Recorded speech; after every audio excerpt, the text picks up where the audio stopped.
ನಮಸ್ತೆ ಸ್ನೇಹಿತರೆ. ಏನು ನಾವು ಲಾಸ್ಟು ಒಂದು ಬ್ಯಾಚ್ನ ಶುರು ಮಾಡಿದ್ವಿ. ಏನಂತ ಅಂದರೆ ಕರ್ನಾಟಕ ಹಿಸ್ಟ್ರಿ ಮತ್ತು ಕರ್ನಾಟಕ ಜಿಯೋಗ್ರಫಿ ಇವೆರಡು ಥ್ರೂ MCQs.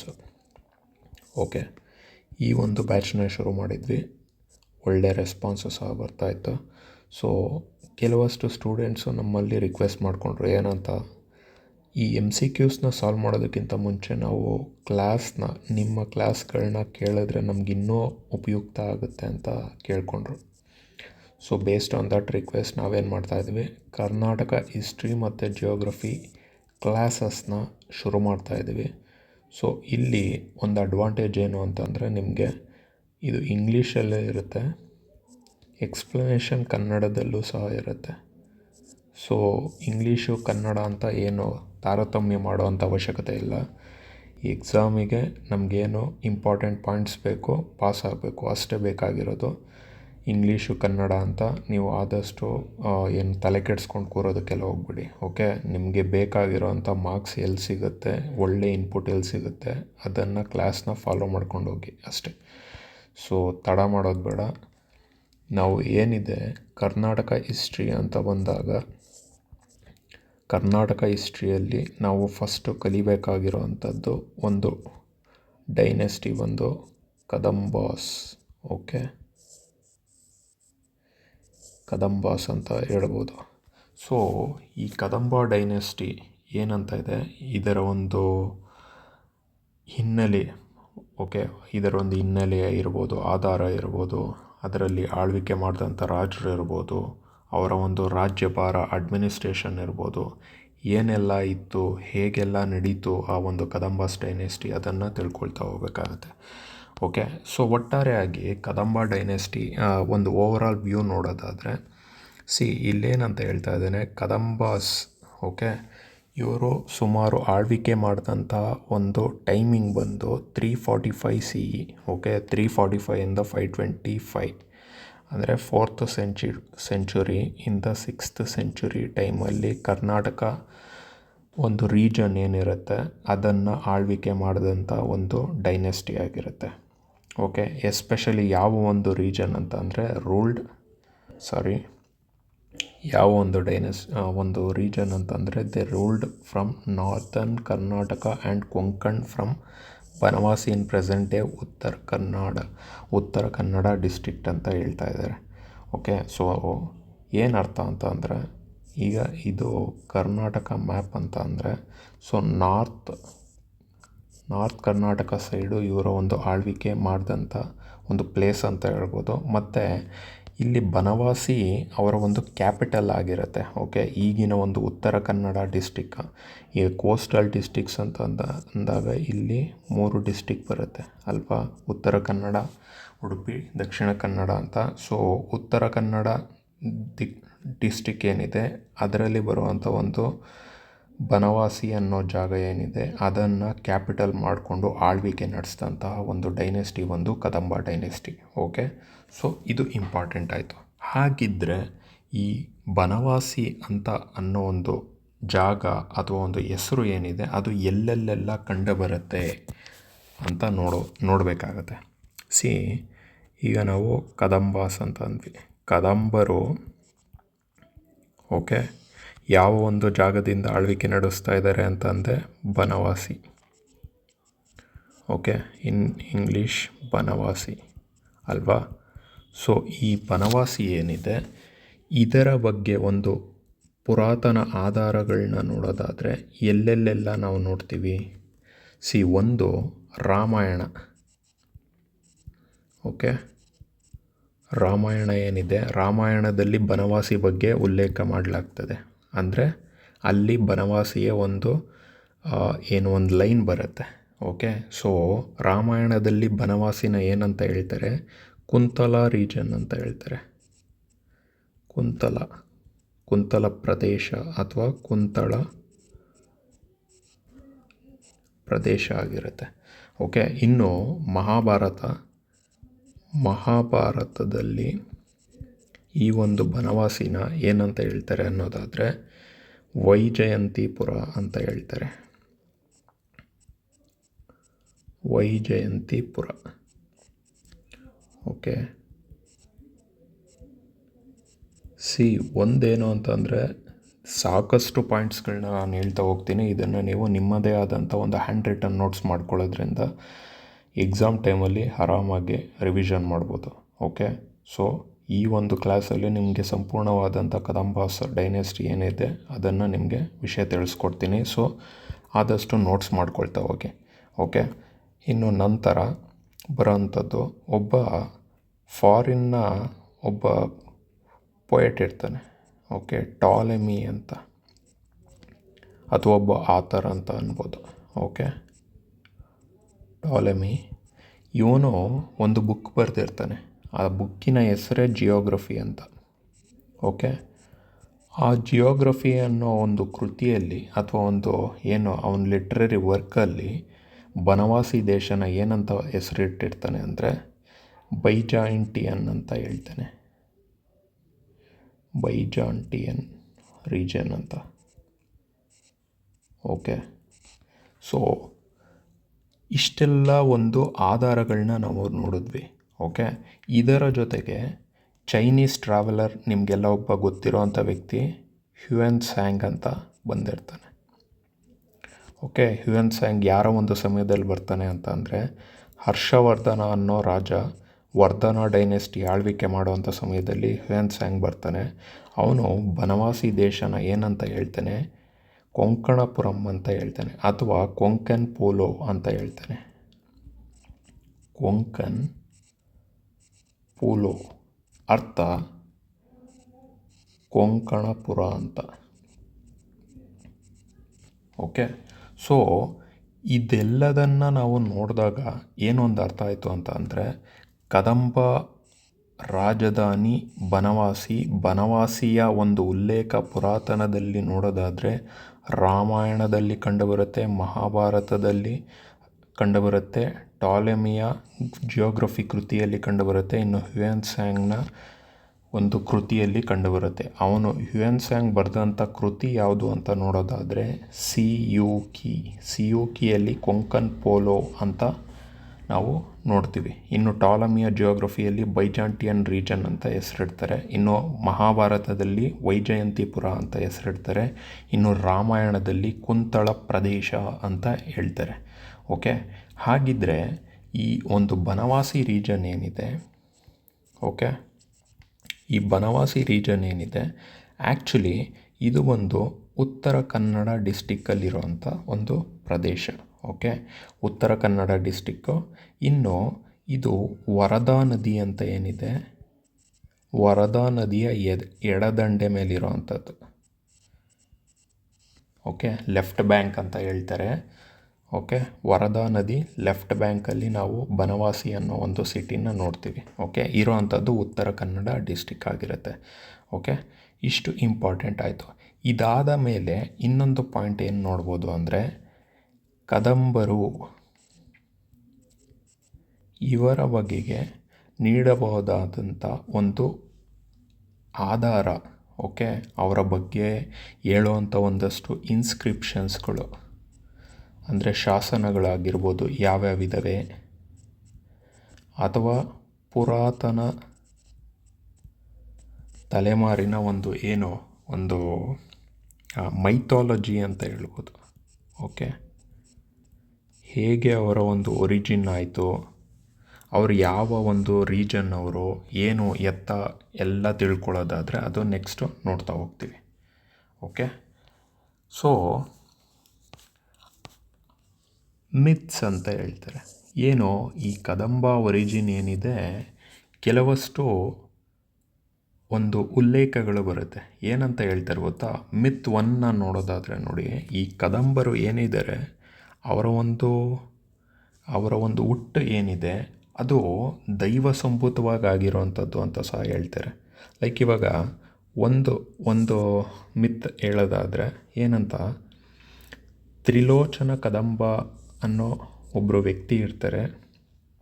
ಓಕೆ, ಈ ತ್ರಿಲೋಚನ ಕದಂಬ ಅನ್ನೋ ವ್ಯಕ್ತಿ ಆ್ಯಕ್ಚುಲಿ ಶಿವನ ಒಂದು ಧೂಳಿನಿಂದ, ಓಕೆ, ಆ ಒಂದು ಧೂಳು ಏನು ಇವಾಗ ನಾವು ಬೆವರು ಅಂತ ಹೇಳ್ತೀವಿ, ಆ ಶಿವ ಸ್ವರ್ಗದಲ್ಲಿ ಕೂತಿರ್ತಾನೆ.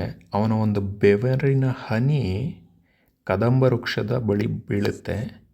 ಇಲ್ಲಿ ಬಿದ್ದಾಗ ಇಲ್ಲಿ ಹುಟ್ಟುವಂಥ ಒಂದು ಮಗು ಏನಿದೆ ಅದಕ್ಕೆ ಕದಂಬ, ತ್ರಿಲೋಚನ ಕದಂಬ ಅಂತ ಹೆಸರಿಡ್ತಾರೆ.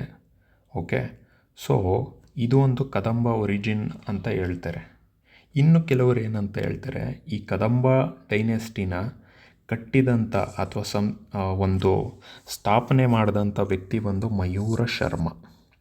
ಈ ಮಯೂರ ಶರ್ಮನೇ ಡೈರೆಕ್ಟಾಗಿ ದೈವ ಸಂಭೂತ ವ್ಯಕ್ತಿ. ಅವನು ಶಿವ ಮತ್ತು ಏನು ಭೂಮಿ ತಾಯಿ ಭೂದೇವಿ ಇವರಿಬ್ಬರ ಮಧ್ಯೆ ಹುಟ್ಟಿದಂಥ ಒಂದು ದೈವ ಸಂಭೂತ ವ್ಯಕ್ತಿಯೇ ಮಯೂರ ಶರ್ಮ ಅಂತ ಹೇಳುವಂಥದ್ದು ಇದೆ.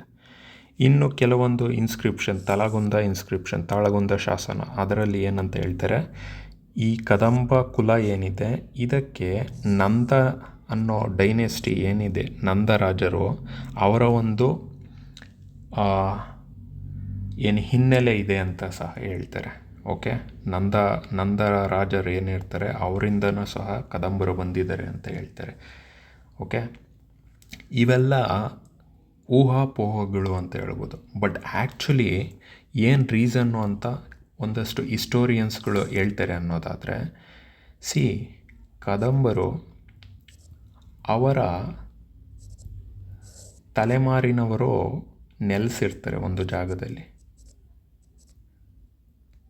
ಓಕೆ, ಅವರು ಎಲ್ಲೋ ಒಂದು ಕಡೆ ರಿಸೈಡ್ ಆಗಿರ್ತಾರೆ, ಎಸ್ಪೆಷಲಿ ಶಿವಮೊಗ್ಗ ಹತ್ರ ತಾಳಗುಂದ ಅನ್ನೋ ಒಂದು ಪ್ರದೇಶ. ಇಲ್ಲಿ ಕದಂಬ ವೃಕ್ಷ ಅಂತ ಇರುತ್ತೆ, ಕದಂಬ ಟ್ರೀ ಅಂತ. ಓಕೆ, ಸೊ ಈ ಒಂದು ಹೆಸರು ಕದಂಬ ವೃಕ್ಷ ಅನ್ನೋ ಒಂದು ಹೆಸರನ್ನು ಅವರು ಮೇಯ್ನ್ ಪ್ರಾಮುಖ್ಯತೆ ಕೊಟ್ಟು ಅವರು ಕಟ್ಟೋ ಅಂಥ ಒಂದು ಡೈನೆಸ್ಟಿ ಏನಿದೆ ಆ ಡೈನೆಸ್ಟಿಗೆ ಕದಂಬ ಡೈನೆಸ್ಟಿ ಅಂತ ಹೆಸರಿಡ್ತಾರೆ. ಓಕೆ, ಇದು ಇಂಪಾರ್ಟೆಂಟ್ ಆಗುತ್ತೆ. ಸೊ ಆ್ಯಸ್ ಪರ್ ಏನೊಂದು ಅಕ್ಸೆಪ್ಟೆಡ್ ನಾರ್ಮ್ ಪ್ರಕಾರ ಹೋಗೋದಾದರೆ ಇದು ರಿಯಲ್ ಫ್ಯಾಕ್ಟ್ ಅಂತ ಹೇಳ್ಬೋದು. ಲೈಕ್ ಅವರು ಮನೆತನದವರು ನೆಲೆಸಿರೋ ಅಂಥ ಒಂದು ಜಾಗ, ಆ ಜಾಗದಲ್ಲಿ ಕದಂಬ ವೃಕ್ಷ ಇತ್ತು ಅಥವಾ Kadamba tree. So because of that ಅಲ್ಲಿ ಏನು ಜನನವಾದಂಥ ಅಥವಾ ಸ್ಥಾಪನೆ ಆದಂಥ ಒಂದು ಡೈನೆಸ್ಟಿ ಏನಿದೆ ಅದನ್ನು ಕದಂಬ ಡೈನೆಸ್ಟಿ ಅಂತ ಕರೀತಾರೆ. Okay, fine. ಹಾಗಿದ್ದರೆ ಕೆಲವಷ್ಟು ಇನ್ಸ್ಕ್ರಿಪ್ಷನ್ಗಳು ಇಂಪಾರ್ಟೆಂಟ್ ಆಗುತ್ತೆ. ಇನ್ಸ್ಕ್ರಿಪ್ಷನ್ಸ್ ಅಂತ ಅಂದರೆ ಏನು? ಫಸ್ಟ್ ಆಫ್ ಆಲು ಈಗ ನಾವು ಒಂದು ರೋಡ್ ಇರುತ್ತೆ, ರೋಡ್ ಹತ್ರ ಯಾವುದೋ ಹಿಂಗೆ ಮರ ಇರುತ್ತೆ. ಆ ಮರದ ಹತ್ರ ನಾನು ಇಲ್ಲೆಲ್ಲೋ ಒಂದು ದಿನ ಪಾಸ್ ಆಗಿದ್ದೆ ಅಂತ ಪ್ರೂಫಿಗೆ ನಾನೇನು ಮಾಡ್ತೀನಿ, ಆ ಮರದ ಹತ್ರ ಹೋಗ್ಬಿಟ್ಟು ಕೆತ್ತನೆ ಮಾಡ್ತೀನಿ, ಸಿ ಅಂತ. ಓಕೆ, ನನ್ನ ಹೆಸ್ರನ್ನ ಸಿ ಅಂತನೋ ಅಥವಾ ಫುಲ್ ಹೆಸ್ರನ್ನ ಕೆತ್ತನೆ ಮಾಡ್ತೀನಿ. ಅಥವಾ ನೀವು ಯಾವುದೋ ಒಂದು ಬೆಟ್ಟಕ್ಕೆ ಹೋಗಿರ್ತೀರ, ಆ ಬೆಟ್ಟಕ್ಕೆ ಹೋಗಿರೋವಂಥ ಸಂದರ್ಭದಲ್ಲಿ ಒಂದು ಕಲ್ಲು ತಗೊಂಡು ಅಲ್ಲಿ ನಿಮ್ಮ ಹೆಸರನ್ನು ಕೆತ್ತನೆ ಮಾಡ್ತೀರ ಅಲ್ವಾ? ಸೊ ಈಗ ಕೆತ್ತಿರೋ ಅಂಥದ್ದು ಸುಮಾರು ವರ್ಷಗಳ ನಂತರ ಅದೇನಾಗುತ್ತೆ, ಅದೊಂದು ಇತಿಹಾಸದಲ್ಲಿ ಉಳ್ಕೊಳ್ಳುತ್ತೆ. ಓಕೆ, ಇಂಥ ವ್ಯಕ್ತಿಯೊಬ್ಬ ಇಂಥ ಟೈಮಲ್ಲಿ ಬಂದಿದ್ದ, ಇಲ್ಲಿ ಕೆತ್ತನೆ ಮಾಡಿದ್ದ. ಸೊ ಅದು ನಮಗೆ ಒಂದು ಹಿಸ್ಟ್ರಿ ಭಾಗ ಆಗಿ ಸಿಗುತ್ತೆ. ಅಂದರೆ ಹಿಸ್ಟ್ರಿ ಸೋರ್ಸು, ಆ ಟೈಮಲ್ಲಿ ಈಗೊಂದು ನಡೆದಿತ್ತು. ಹಾಗೆ ಇನ್ಸ್ಕ್ರಿಪ್ಷನ್ಸು ನಮಗೆ ಸಿಗುವಂಥದ್ದು. ಸೊ ಆ ಥರ ಇನ್ಸ್ಕ್ರಿಪ್ಷನ್ಸ್ಗಳು ಯಾವ್ಯಾವ ಇನ್ಸ್ಕ್ರಿಪ್ಷನ್ಸ್ಗಳು ಈ ಕದಂಬ ಡೈನೆಸ್ಟಿಯಲ್ಲಿ ಕದಂಬ ಆಳ್ವಿಕೆಯ ಅಥವಾ ಒಂದು ಸಾಮ್ರಾಜ್ಯದ ಒಂದು ಹಿಸ್ಟ್ರಿನ ಹೇಳ್ತಾ ಹೋಗುತ್ತೆ ಅನ್ನೋದಾದರೆ ಇಲ್ಲಿ ನೋಡ್ಬೋದು. ಯಾವುದ್ಯಾವುದು ಇಂಪಾರ್ಟೆಂಟು, ತಾಳಗುಂದ ಶಾಸನ, ಗುಂಡನೂರು ಅಂತ ಇದೆ, ಅದು ಆ್ಯಕ್ಚುಲಿ ಗುಡ್ನಾಪುರ ಅಂತ, ಗುಡ್ನಾಪುರ ಶಾಸನ, ಅಥವಾ ಚಂದ್ರವಳ್ಳಿ ಶಾಸನ, ಅಥವಾ ಹಾಲಸಿ ಶಾಸನ, ಅಥವಾ ಅಲ್ಮಿಡಿ ಶಾಸನ. ಶಾಸನ ಅಂದರೆ ಇನ್ಸ್ಕ್ರಿಪ್ಷನ್ಸು. ಇಲ್ಲೆಲ್ಲ ನಮಗೆ ಒಂದೊಂದಷ್ಟು ಇಂಪಾರ್ಟೆಂಟು ಕದಂಬ ರಿಲೇಟೆಡ್ ಹಿಸ್ಟ್ರಿ ಸಿಗ್ತಾ ಹೋಗುತ್ತೆ. Okay, fine. ಹಾಗಿದ್ದರೆ ಏನೇನೆಲ್ಲ ಸಿಗ್ತಾ ಹೋಗುತ್ತೆ? ಇಲ್ಲಿ ತಾಳಗುಂದ ಶಾಸನ. ಓಕೆ, ತಾಳಗುಂದ ಇನ್ಸ್ಕ್ರಿಪ್ಷನು. ನಾನು ಒಂದೊಂದೇ ಪಾಯಿಂಟ್ನ ಹೇಳ್ತಾ ಹೋಗ್ತೀನಿ, ನೀವು ಅದಕ್ಕೆ ರಿಲೇಟೆಡ್ಡು ಇಂಪಾರ್ಟೆಂಟ್ ಪಾಯಿಂಟ್ಸ್ಗಳನ್ನ ಇಲ್ಲಿ ಬರ್ಕೊಳ್ತಾ ಹೋಗಬೇಕು. ಇನ್ ಡೀಟೇಲಾಗಿ ಪರ್ಟಿಕ್ಯುಲರ್ ಕಿಂಗು ಯಾರೋ ಒಬ್ಬ ಇದನ್ನು ಮಾಡಿಸಿರ್ತಾನೆ, ಅವನು ಬಂದಂಥ ಸಮಯದಲ್ಲಿ ಅದರ ಒಂದು ಪ್ರಾಮುಖ್ಯತೆ ಹೆಚ್ಚಾಗುತ್ತೆ. ಸೊ ಇನ್ನೊಂದು 2-3 ಪಾಯಿಂಟು ಅವಾಗ ನಾನು ಎಕ್ಸ್ಟ್ರಾ ಸೇರಿಸಿ ಹೇಳ್ತೀನಿ. ಸೊ ಈಗ ಯಾವ್ಯಾವ ಒಂದು ಶಾಸನಗಳು ಅಥವಾ ಇನ್ಸ್ಕ್ರಿಪ್ಷನ್ಗಳು ರಿಲೇಟೆಡ್ ಟು ಕದಂಬ ಹಿಸ್ಟ್ರಿ ಅಂತ ಅಂದರೆ ನೀವು ಇಲ್ಲಿರೋ ಅಂಥ ಹೆಸರುಗಳನ್ನ ನೆನ್ಪಿಟ್ಕೋಬೇಕು. Okay fine. ಸೊ ಫಸ್ಟ್ನೇದು ತಾಳಗುಂದ ಶಾಸನ ಅಥವಾ ತಾಳಗುಂದ ಇನ್ಸ್ಕ್ರಿಪ್ಷನ್ ಆಯಿತು. ಹಾಗಿದ್ದರೆ ತಾಳಗುಂದ ಇನ್ಸ್ಕ್ರಿಪ್ಷನ್ ಅಂತ ಏನಿದೆ ಇದನ್ನು ನಾನು ಇನ್ನೊಂದು ಪೇಜ್ ಓಪನ್ ಮಾಡ್ಕೊಂಬಿಡ್ತೀನಿ. ಒಂದು ಸೆಕೆಂಡ್.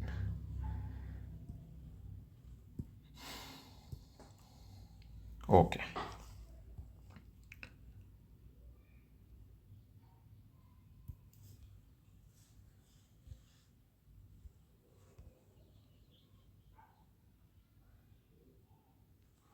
ಓಕೆ. ಸೊ ಫಸ್ಟ್ನೇದು Talagunda inscription. Okay, Talagunda inscription ಏನಿದೆ ಇದು ಬಂದು ಯಾವ ಒಂದು ಟೈಮಲ್ಲಿ ಕಂಪೋಸ್ ಆಗುತ್ತೆ ಅಂದರೆ ಇದು ಶಾಂತಿವರ್ಮ ಅನ್ನೋ ಒಬ್ಬ ಕಿಂಗ್ ಇರ್ತಾನೆ, ಅವನ ಒಂದು ಟೈಮಲ್ಲಿ ಆಗುವಂಥದ್ದು ಶಾಂತಿವರ್ಮ. ಓಕೆ, ಇದನ್ನು ಮಾಡಿಸಿರೋ ಅಂಥ ವ್ಯಕ್ತಿ ಯಾರು ಅಂತ ಅಂದರೆ ಇದು ಕವಿ ಕುಬ್ಜ ಅಂತ ಅಥವಾ ಕುಬ್ಜ ಕವಿ ಅಂತ ಹೇಳ್ತಾರೆ. ಸೊ ಇನ್ನೊಂದು ಪಾಯಿಂಟ್ ಏನು ಗೊತ್ತಾ, ತಾಳಗುಂದ ಅನ್ನೋ ಒಂದು ಜಾಗ ಯಾವ ಒಂದು ಡಿಸ್ಟಿಕ್ಕಲ್ಲಿದೆ ಅಂತ ನೋಡೋದಾದರೆ ಶಿವಮೊಗ್ಗ ಡಿಸ್ಟಿಕ್. ಓಕೆ, ಇದು ಇಂಪಾರ್ಟೆಂಟು ಬಿಕಾಸ್ ಸಮ್ಟೈಮ್ಸ್ ಕೇಳ್ತಾರೆ ತಾಳಗುಂದ ಯಾವ ಒಂದು ಜಿಲ್ಲೆಯಲ್ಲಿರೋವಂಥದ್ದು ಅಂತ. ಓಕೆ, ಶಾಂತಿವರ್ಮ, ಕವಿ ಕುಬ್ಜ. ಇದಾದ ಮೇಲೆ ಇಲ್ಲೊಂದು ಇಂಪಾರ್ಟೆಂಟ್ ಪಾಯಿಂಟ್ನ ನೋಡ್ಬೋದು. ಏನು ಗೊತ್ತಾ ಇಂಪಾರ್ಟೆಂಟ್ ಪಾಯಿಂಟು, ಇದು ಕರ್ನಾಟಕದಲ್ಲೇ ದೊರೆತಂತಹ ಫಸ್ಟ್ ಸ್ಯಾನ್ಸ್ಕ್ರಿಟ್ ಇನ್ಸ್ಕ್ರಿಪ್ಷನ್ಸ್ ಅಂತ ಹೇಳ್ಬೋದು. ಕರ್ನಾಟಕದಲ್ಲಿ ದೊರೆತಿರೋ ಅಂಥ ಕರ್ನಾಟಕದಲ್ಲಿ ಫಸ್ಟ್ ಸ್ಯಾನ್ಸ್ಕ್ರಿಟ್ ಇನ್ಸ್ಕ್ರಿಪ್ಷನ್ ಯಾವುದು ಅಂದರೆ ತಾಳಗುಂದ ಇನ್ಸ್ಕ್ರಿಪ್ಷನ್ನು. ಅದಾದ ನಂತರ ಇನ್ನೊಂದು ಪಾಯಿಂಟ್ ಏನಂತ ಇಂಪಾರ್ಟೆಂಟ್ ಆಗುತ್ತೆ, ಇದು ಕದಂಬರ ಒರಿಜಿನ್ನ ಹೇಳುತ್ತೆ. ಏನು, ಕದಂಬರ ಒರಿಜಿನ್ನ ಹೇಳುವಂಥದ್ದು ಅಂದರೆ ಕದಂಬರ ಮೂಲ ಏನು ಅದನ್ನು ವಿವರಿಸಿ ಹೇಳುವಂಥದ್ದೇನೇನೆ ತಾಳಗುಂದ ಶಾಸನದ ಮೇಯ್ನು ಪ್ರಾಮುಖ್ಯತೆ. ಮತ್ತು ಇದು ಇನ್ನೊಬ್ಬ ವ್ಯಕ್ತಿಯ ಬಗ್ಗೆ ಸಹ ಇಂಪಾರ್ಟೆಂಟ್ ಉಲ್ಲೇಖ ನೀಡುತ್ತೆ, ಅದು ಕಾಕುತ್ಸವರ್ಮ. ಇವನು ಮೇಯ್ನ್ ಮುಖ್ಯ ದೊರೆ ಅಂತ ಹೇಳ್ಬೋದು. ಯಾವುದರ ಕದಂಬ ರಾಜ್ಯದ ಮುಖ್ಯ ದೊರೆ ಕಾಕುತ್ಸವರ್ಮ. ಅವನ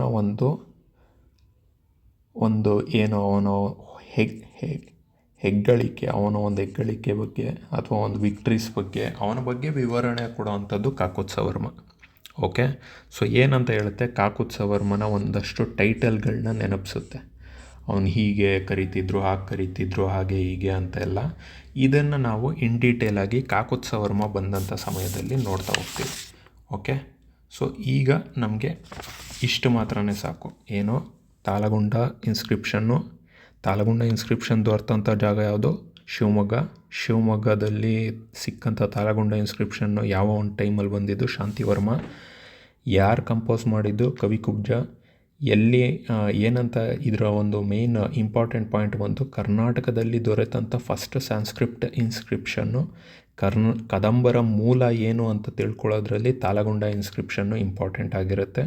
ಇನ್ನು ಕಾಕುತ್ಸವರ್ಮನ ಬಗ್ಗೆ ವಿವರಣೆ ನೀಡುತ್ತೆ, ಅವನ ಒಂದು ಟೈಟಲ್ಗಳಿರ್ಬೋದು, ಅವನ ಒಂದು ವಿಕ್ಟ್ರಿಗಳಿರ್ಬೋದು, ಅದರ ಬಗ್ಗೆ ಇಂಪಾರ್ಟೆಂಟ್ ಆಗುತ್ತೆ. Okay fine. ಹಾಗಿದ್ದರೆ ನೆಕ್ಸ್ಟ್ ಎರಡನೇದು ಹಲ್ಮಿಡಿ ಶಾಸನ ಅಥವಾ ಹಲ್ಮಿಡಿ ಇನ್ಸ್ಕ್ರಿಪ್ಷನ್ ಆಗಿರುತ್ತೆ. ಓಕೆ, ಹಲ್ಮಿಡಿ ಇನ್ಸ್ಕ್ರಿಪ್ಷನ್ನು. ಹಲ್ಮಿಡಿ ಶಾಸನ ನಮಗೆ ದೊರೆಯುವಂಥದ್ದು ಹಾಸನ್ ಡಿಸ್ಟ್ರಿಕ್ಟ್ ಹಲ್ಮಿಡಿ. ಸೊ ಇದು ಆ್ಯಕ್ಚುಲಿ ಯಾರ ಒಂದು ಸಮಯದಲ್ಲಿ ಬರುತ್ತೆ ಅಂತ ನೋಡೋದಾದರೆ ಇದು ಕಾಕುತ್ಸವರ್ಮ. ಓಕೆ, ಕಾಕುತ್ಸವರ್ಮ ಅವನ ಟೈಮಲ್ಲಿ ಬರುವಂಥದ್ದು. ನಂತರ ಇದು ಏನಕ್ಕೆ ಇಂಪಾರ್ಟೆಂಟ್ ಆಗುತ್ತೆ, ಇಂಪಾರ್ಟೆಂಟ್ ಪಾಯಿಂಟ್ ಇಲ್ಲಿ ಏನು ಅಂತ ನೋಡೋದಾದರೆ, ಕರ್ನಾಟಕದಲ್ಲಿ ಸಿಕ್ಕಂತಹ ಫಸ್ಟು ಕನ್ನಡ ಇನ್ಸ್ಕ್ರಿಪ್ಷನ್ನು. ಓಕೆ, ಯಾವುದು ಅಂತ ಅಂದರೆ ಹಲ್ಮಿಡಿ ಶಾಸನ ಆಗುತ್ತೆ. ಓಕೆ, ಸೊ ಇದನ್ನು ಏನು ಮಾಡ್ತಾರೆ, ಫಸ್ಟ್ ಡಿಸ್ಕವರ್ ಮಾಡಿದಂಥ ವ್ಯಕ್ತಿ ಯಾರು ಅಂತ ಕೇಳೋ ಸಾಧ್ಯತೆಗಳಿರುತ್ತೆ. 1936ರಲ್ಲಿ ಎಚ್ ಕೃಷ್ಣ ಅನ್ನೋಂಥ ಆರ್ಕಿಯಾಲಜಿಸ್ಟ್ ಏನು ಹೇಳ್ತಾರೆ, ಅವರು ಇದನ್ನು ಡಿಸ್ಕವರ್ ಮಾಡೋ ಅಂಥದ್ದು. ಓಕೆ, ಇದು ಇಂಪಾರ್ಟೆಂಟ್ ಪಾಯಿಂಟು, ನೆನಪಲ್ಲಿಟ್ಕೋಬೇಕು. Okay, fine. ಹಾಗಿದ್ದರೆ ನೆಕ್ಸ್ಟು 3ನೇ ಪಾಯಿಂಟು ಯಾವುದು ಅಂತ ನೋಡೋದಾದರೆ ಹಾಲಸಿ ಶಾಸನ. ಹಲ್ಮಿಡಿ ಶಾಸನ ಮತ್ತು ಹಾಲಸಿ ಶಾಸನ ಏನಿದೆ, ಎರಡನ್ನೂ ಕಾಕುತ್ಸವರ್ಮ ಹೊರಡಿಸೋವಂಥದ್ದು. ಓಕೆ, ಇದು ಹಾಲಸಿ ಅನ್ನೋ ಜಾಗ ಎಲ್ಲಿ ಬರುತ್ತೆ ಅಂದರೆ ಇದು ಬೆಳಗಾವಿಯಲ್ಲಿರುವಂಥದ್ದು, ಬೆಳಗಾವಿ. ಓಕೆ, ಸೊ ಇದನ್ನು ಯಾರು ಹೊರಡಿಸ್ತಾರೆ ಅಂತಂದರೆ ಕಾಕುತ್ಸವರ್ಮ. Okay, fine. ಹಾಗಿದ್ದರೆ ಇದು ಇಂಪಾರ್ಟೆಂಟು. ಸೊ ಏನಕ್ಕೆ ಅಂತ ಅಂದರೆ ಹಾಲಸಿ ಶಾಸನದ ಒಂದು ಕರ್ತೃ ಯಾರು ಅಥವಾ ಒಂದು ಯಾರೋ ಒಂದು ಸಮಯ ಅಂತ ಅಂದರೆ ಕಾಕುತ್ಸವರ್ಮ. ಕಾಕುತ್ಸವರ್ಮನ ಈ ಒಂದು ಶಾಸನದಲ್ಲಿ ಭವ್ಯ ವ್ಯಕ್ತಿ ಅಂತ ಹೊಗಳುತ್ತಾರೆ, ಒಂದು ಟೈಟಲ್ ನೀಡಲಾಗ್ತದೆ. ಕಾಕುತ್ಸವರ್ಮನನ್ನು ಭವ್ಯ ವ್ಯಕ್ತಿ ಅಂತ ಟೈಟಲ್ ನೀಡೋದು. ಓಕೆ, ಅದಾದ ನಂತರ ಇನ್ನೊಂದು ಏನು ಪಾಯಿಂಟ್ ಅಂತಂದರೆ ಇದು copper plate, copper plate inscription ಆಗಿದೆ. ಸೊ ಕದಂಬಾಸ್ ಟೈಮಲ್ಲಿ ಸಿಕ್ಕಂಥ ಕಾಪರ್ ಪ್ಲೇಟ್ ಇನ್ಸ್ಕ್ರಿಪ್ಷನ್ ಯಾವುದು ಅಂತ ಅಂದರೆ ಹಾಲಸಿ ಶಾಸನ ಅಂತ ಹೇಳ್ಬೋದು. Okay, fine. ಇದಾದ ನಂತರ ಇನ್ನೊಂದು ನೆಕ್ಸ್ಟ್ ಯಾವುದಕ್ಕೆ ಹೋಗೋಣ, ಚಂದ್ರವಳ್ಳಿ ಶಾಸನ ಅಂದರೆ Chandravalli inscription. Okay, so Chandravalli inscription ಬಂದು ಯಾವ ಒಂದು ಡಿಸ್ಟ್ರಿಕ್ಟ್ ಅಂತ ನೋಡೋದಾದರೆ ಚಿತ್ರದುರ್ಗ. ಫೈನ್. ಇದನ್ನು ಹೊರಡಿಸಿರೋವಂಥ ವ್ಯಕ್ತಿ ಯಾರು ಅಂತ ನೋಡೋದಾದರೆ ಮಯೂರ ಶರ್ಮ ಅಥವಾ ಮಯೂರ ವರ್ಮ. Okay, fine. ಇದು ಯಾವ ಒಂದು ಲ್ಯಾಂಗ್ವೇಜಲ್ಲಿದೆ ಅಂತ ಅಂದರೆ ಪ್ರಾಕೃತ ಭಾಷೆಯಲ್ಲಿ ಇರೋವಂಥದ್ದು. ಓಕೆ, ಇದು ಇಂಪಾರ್ಟೆಂಟ್ ಆಗುತ್ತೆ, ನೆನಪಲ್ಲಿಟ್ಕೋಬೇಕು. ಇನ್ನು ಚಂದ್ರವಳ್ಳಿ ಶಾಸನ ಏನಕ್ಕೆ ಇಂಪಾರ್ಟೆಂಟು ಎತ್ತ ಅಂತ ನಾವು ಆ ಮಯೂರ ವರ್ಮ ಬಂದಂಥ ಸಮಯದಲ್ಲಿ ನಾವು ನೋಡ್ತೀವಿ. ಓಕೆ, ಅದಾದ ಮೇಲೆ ನೆಕ್ಸ್ಟು ಕಾಣುವಂಥದ್ದು ಗುಡ್ನಾಪುರ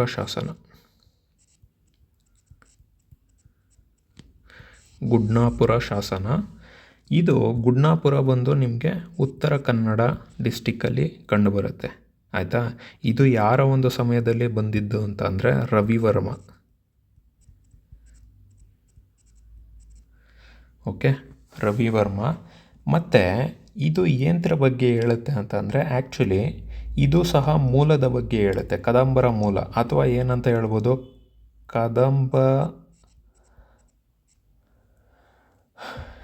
ಕದಂಬರಲ್ಲಿ ಸ್ಥಾಪನೆ ಮಾಡಿದಂಥ ವ್ಯಕ್ತಿ ಯಾರು ನಾವು ನೆಕ್ಸ್ಟ್ ನೋಡ್ತಾ ಹೋಗ್ತೀವಿ. ಸೊ ಕದಂಬ ಸ್ಥಾಪನೆ ಮಾಡಿದಂಥ ವ್ಯಕ್ತಿನೇ ಆಗ್ಲಿಂದ ಏನು ಹೇಳಿದ್ದೆ, ಮಯೂರ ಶರ್ಮ ಅಂತ ಹೇಳಿದ್ದೆ ಅಲ್ವಾ. ಅದು ಹೇಗೆ ಎತ್ತ ಅಂತ ನಾವು ನೆಕ್ಸ್ಟ್ ನೋಡ್ತೀವಿ.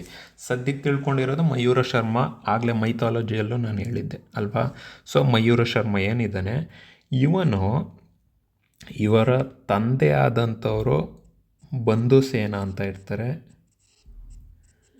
ನಂತರ ಇವರ ತಾತನಾದಂಥವರು ವೀರಸೇನ ಅಂತ ಇರ್ತಾರೆ. ಅದಾದ ನಂತರ ಇವರು ಹೇಗೆ ಕ್ಷತ್ರಿಯ ಧರ್ಮವನ್ನು ಸ್ವೀಕಾರ ಮಾಡ್ತಾರೆ, ಕ್ಷತ್ರಿಯ ಧರ್ಮ ಸ್ವೀಕಾರ. ಓಕೆ, ಸೊ ಹೇಗೆ ಕನ್ವರ್ಷನ್ ಆಗುತ್ತೆ ಕ್ಷತ್ರಿಯ ಧರ್ಮದಕ್ಕೆ, ಹೇಗೆ ಬ್ರಾಹ್ಮಿಣ್ಸಿಂದ, ಆ್ಯಕ್ಚುಲಿ ಇವರು ಮೂಲತಃ ಬ್ರಾಹ್ಮಿಣ್ಸಿಂದ ಹೇಗೆ ಕ್ಷತ್ರಿಯಾಸ್ ಆದರು, ಕನ್ವರ್ಷನಿಗೆ ಮೇನ್ ರೀಸನ್ ಏನು. ಓಕೆ, ಇದರ ಒಂದು ಡೀಟೇಲ್ಡ್ ಇನ್ಪುಟ್ ಎಲ್ಲಿ ಸಿಗುತ್ತೆ ಅಂತಂದರೆ ನಮಗೆ ಗುಡ್ನಾಪುರ ಶಾಸನದಲ್ಲಿ ಸಿಗುತ್ತೆ. ಓಕೆ, ಅದಕ್ಕೆ ಇದು ಇಂಪಾರ್ಟೆಂಟ್ ಅಂತ ಹೇಳ್ಬೋದು. ಇನ್ನು ನಂತರ ಇನ್ನೊಂದು ಶಾಸನ ಇಂಪಾರ್ಟೆಂಟ್ ಆಗುತ್ತೆ, ಅದು ಮಳವಳ್ಳಿ ಶಾಸನ ಅಂತ, ಮಳವಳ್ಳಿ ಇನ್ಸ್ಕ್ರಿಪ್ಷನ್. ಓಕೆ, ಇದು ಮಳವಳ್ಳಿ ಇನ್ಸ್ಕ್ರಿಪ್ಷನ್ ಒಂದು ಆ್ಯಕ್ಚುಲಿ ಸಂಸ್ಕೃತದಲ್ಲಿ ಇರೋವಂಥದ್ದು. ಯಾವ ಲ್ಯಾಂಗ್ವೇಜಲ್ಲಿದೆ, ಸಂಸ್ಕೃತದಲ್ಲಿ ಇರೋವಂಥದ್ದು. ಮಳವಳ್ಳಿ ಬಂದು ನಿಮಗೆಲ್ಲ ಗೊತ್ತಿದೆ, ಮಂಡ್ಯ ಇದು ಅಲ್ವಾ. ಇಲ್ಲಿ ಏನು ಗೊತ್ತಾಗುತ್ತೆ, ಇಲ್ಲೂ ಸಹ ನಮಗೆ ಕದಂಬರ ಒಂದು ಒರಿಜಿನ್ ಗೊತ್ತಾಗುತ್ತೆ. ಯಾವ ಥರ ಹೇಳುತ್ತೆ ಈ ಒಂದು ಶಾಸನ ಅಂತಂದರೆ, ಕದಂಬಾಸ್ ಏನಿದ್ದಾರೆ ಇವರ ಒಂದು ಗೋತ್ರ ಹೇಳುತ್ತೆ, ಏನಂತ ಹೇಳುತ್ತೆ, ಮಾನವ್ಯ ಗೋತ್ರ ಅಂತ. ಸಿ ಇಂಗ್ಲೀಷಲ್ಲೂ ಸೇಮೆ, ಮಾನವ್ಯ ಗೋತ್ರ. ಓಕೆ, ನಂತರ ಇವರ ಒಂದು ಲೈನೇಜ್ ಅಥವಾ ಮನೆತನ ಏನಂತ ಹೇಳ್ತಾರೆ, ಇದನ್ನು ಹಾರತಿ ಪುತ್ರ ಲೈನೇಜ್ ಅಂತ ಹೇಳ್ತಾರೆ. ಓಕೆ, ಮಾನವ್ಯ ಗೋತ್ರ, ಹಾರತಿ ಪುತ್ರ ಮನೆತನ. ಓಕೆ, ನಂತರ ಇನ್ನೊಂದು ಇಂಪಾರ್ಟೆಂಟ್ ಪಾಯಿಂಟು ಮಳವಳ್ಳಿ ಶಾಸನ ಹೇಳುತ್ತೆ. ಏನಂತ ಹೇಳುತ್ತೆ, ಪಲ್ಲವರಿಂದ ಸ್ವತಂತ್ರರಾದಂಥವರು. ಓಕೆ, ಆ್ಯಕ್ಚುಲಿ ಏನಂತ ಹೇಳುತ್ತೆ ಇದು, ಕದಂಬಾಸ್ ಆ್ಯಕ್ಚುಲಿ ಪಲ್ಲವಾಸಿಂದ ಇಂಡಿಪೆಂಡೆನ್ಸ್ನ ತಗೊಂಡ್ರು, ಅವರೇ ಸ್ವತಂತ್ರವಾಗಿ ಇಂಡಿಪೆಂಡೆಂಟ್ ರೂಲರ್ಸ್ ಆದರು. ಯಾವ ರೀತಿ ಅಂತ ನಾವು ನೆಕ್ಸ್ಟ್ ನೋಡ್ತೀವಿ. ಬಟ್ ಅವ್ರು ಯಾರಿಂದ ಒಂದು ಇಂಡಿಪೆಂಡೆನ್ಸ್ನ ತೊಗೊಂಡಿದ್ದು, ಪಲ್ಲವರಿಂದ. Okay, fine. ಸೊ ಅಲ್ಲಿಗೆ ನೋಡಿ, ಇಷ್ಟು ಏನಂತ ಹೇಳ್ತಾರೆ, ಇದು ಇಂಪಾರ್ಟೆಂಟ್ ಆಗುತ್ತೆ. ಫೈನ್, ಅಲ್ಲಿಗೆ 6 ಶಾಸನಗಳೇನಿದೆ ಇದು ಕಂಪ್ಲೀಟು ಯಾರ ಬಗ್ಗೆ, ಕದಂಬರ ಬಗ್ಗೆ ಇಂಪಾರ್ಟೆಂಟು ಪಾಯಿಂಟ್ಸ್ನ ನೀಡ್ತಾ ಇರೋವಂಥದ್ದು. ಓಕೆ, ಎಲ್ಲೆಲ್ಲಿ ಏನೇನು ಆಗ್ತಾಯಿದೆ, ಏನು ಎತ್ತ ಅಂತ ಇಲ್ಲಿ ಹೇಳಿರೋದು. Okay, fine.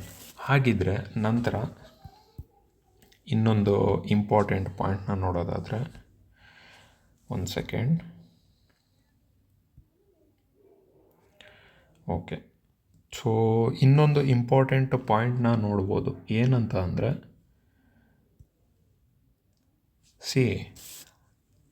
ಕದಂಬರ ಎಂಬ್ಲಮ್ ಏನು ಅಂತ ಕೇಳುವಂಥ ಸಾಧ್ಯತೆ ಇರುತ್ತೆ. ಕದಂಬಾಸ್ ಎಂಬ್ಲಮ್, ಲಾಂಛನ ಯಾವುದು ಅಂತ ಕೇಳ್ತಾರೆ. ಲಾಂಛನ ಯಾವುದು ಅಂತಂದರೆ ಲಯನ್ ಆಗಿರುತ್ತೆ, ಸಿಂಹ. ಇನ್ನು ನಂತರ ಅವರ ಧ್ವಜ, ಫ್ಲ್ಯಾಗ್ ಏನಿತ್ತೆ, ಅದು ವಾನರ ಧ್ವಜ. ಓಕೆ, ಇದು ಇಂಪಾರ್ಟೆಂಟ್ ಪಾಯಿಂಟು, ನೆನಪಲ್ಲಿ ಇಟ್ಕೋಬೇಕು.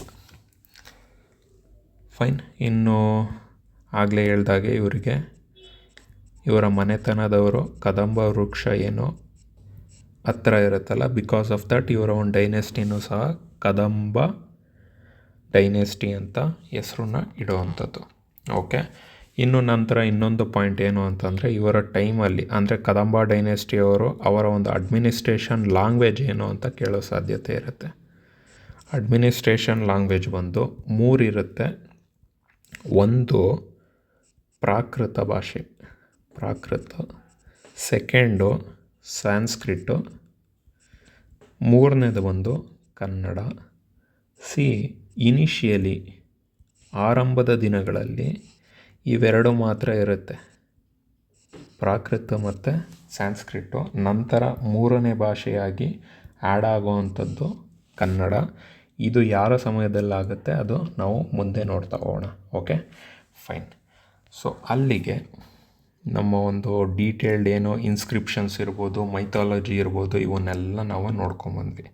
ಓಕೆ, ಹಾಗಿದ್ರೆ ನೆಕ್ಸ್ಟು ನೋಡಿ, kings of the Kadamba dynasty ಯಾರ್ಯಾರು ಇಂಪಾರ್ಟೆಂಟ್ ಆಗ್ತಾರೆ ಅಂತ ನೋಡೋದು. ಓಕೆ, ಫಸ್ಟ್ ಇಲ್ಲಿ ನಾವೇನಂತ ಹೇಳ್ತಾ ಇದ್ದೀವಿ, kings of the Kadamba ಡೈನೆಸ್ಟಿಯಲ್ಲಿ